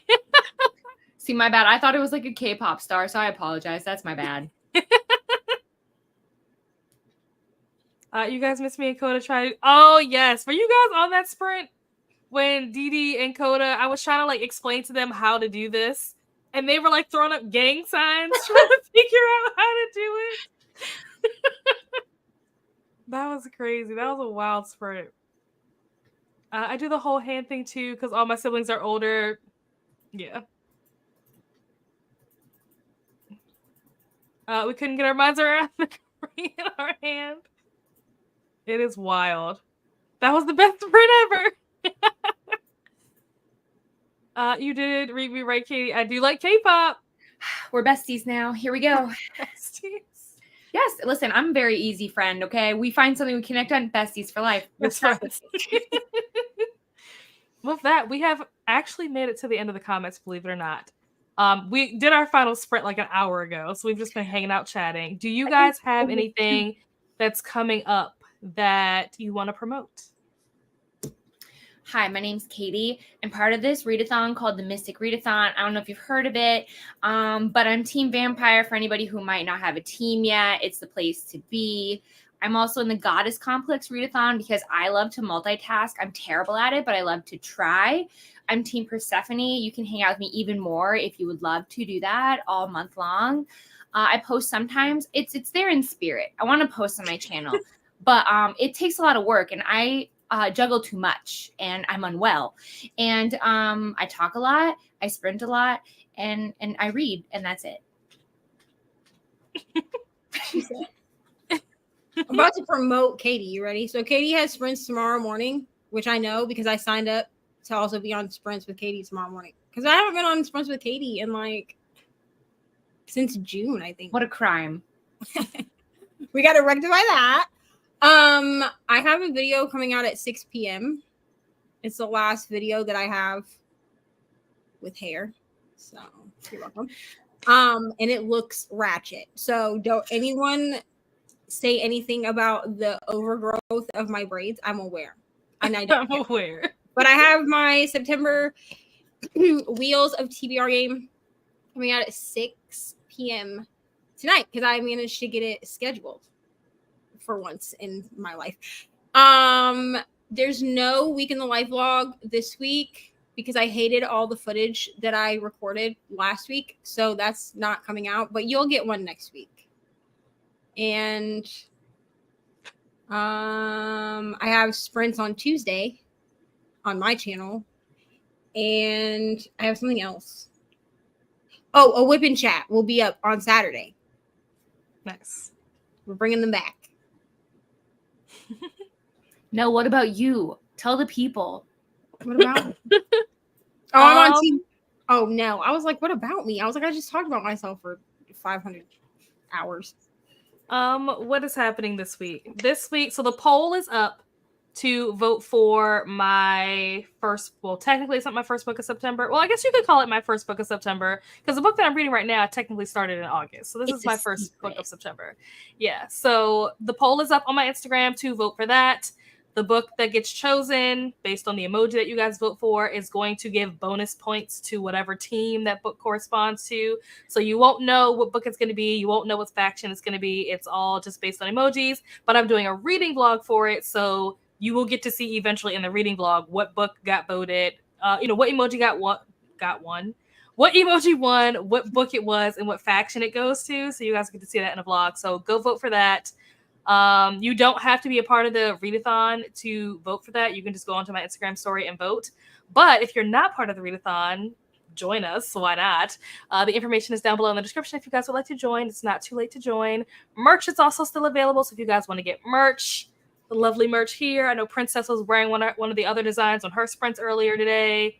I don't think I've seen anybody wear the Game On one yet, but I did wear the Game On one in my last video. So yeah, if you guys want merch is still available. All the friends. What's up? I think I wore the Game On one in a vlog somewhere. Okay. Perfect. And and here's the thing. I know that I have worn it and you just couldn't see it because it wasn't time yet. Mm-hmm. So like you could only see from like here up. And I purposely did that. But I couldn't wear it in my KU video because it was too freaking hot and I bought a sweatshirt. But the Game On one is the one that I got. I got it in like the dark green color. That's nice, yeah. Which so you'll see it probably tomorrow. I'm be honest because my house is cold as hell in the morning. So perfect. What else? Everyone that you saw on screen today is linked down below. So go subscribe to all of the co-hosts. Watch along is tonight at 8 p.m. Eastern, 7 p.m. Central, 5 p.m. Pacific. And if you are not in one of those 3 time zones, I do not know what time it is for you. But if you go to the Discord and you go to the events, all of the watch alongs for the week are posted there. And it'll tell you what day, what time, what episode, and where to go to watch it. It'll be in the watch along channel in the Discord. And then Wind Down Wednesday is obviously happening this Wednesday. So I hope you guys bring your blood. I mean, your red wine. So with that, we're going to close out these comments and we're going to head out. You are absolutely welcome, Aaliyah. Thanks for being here. Ooh, get paid today. Exciting. You're welcome. You're welcome. All right, friends. I got a thumbs down. What did I do? Wow.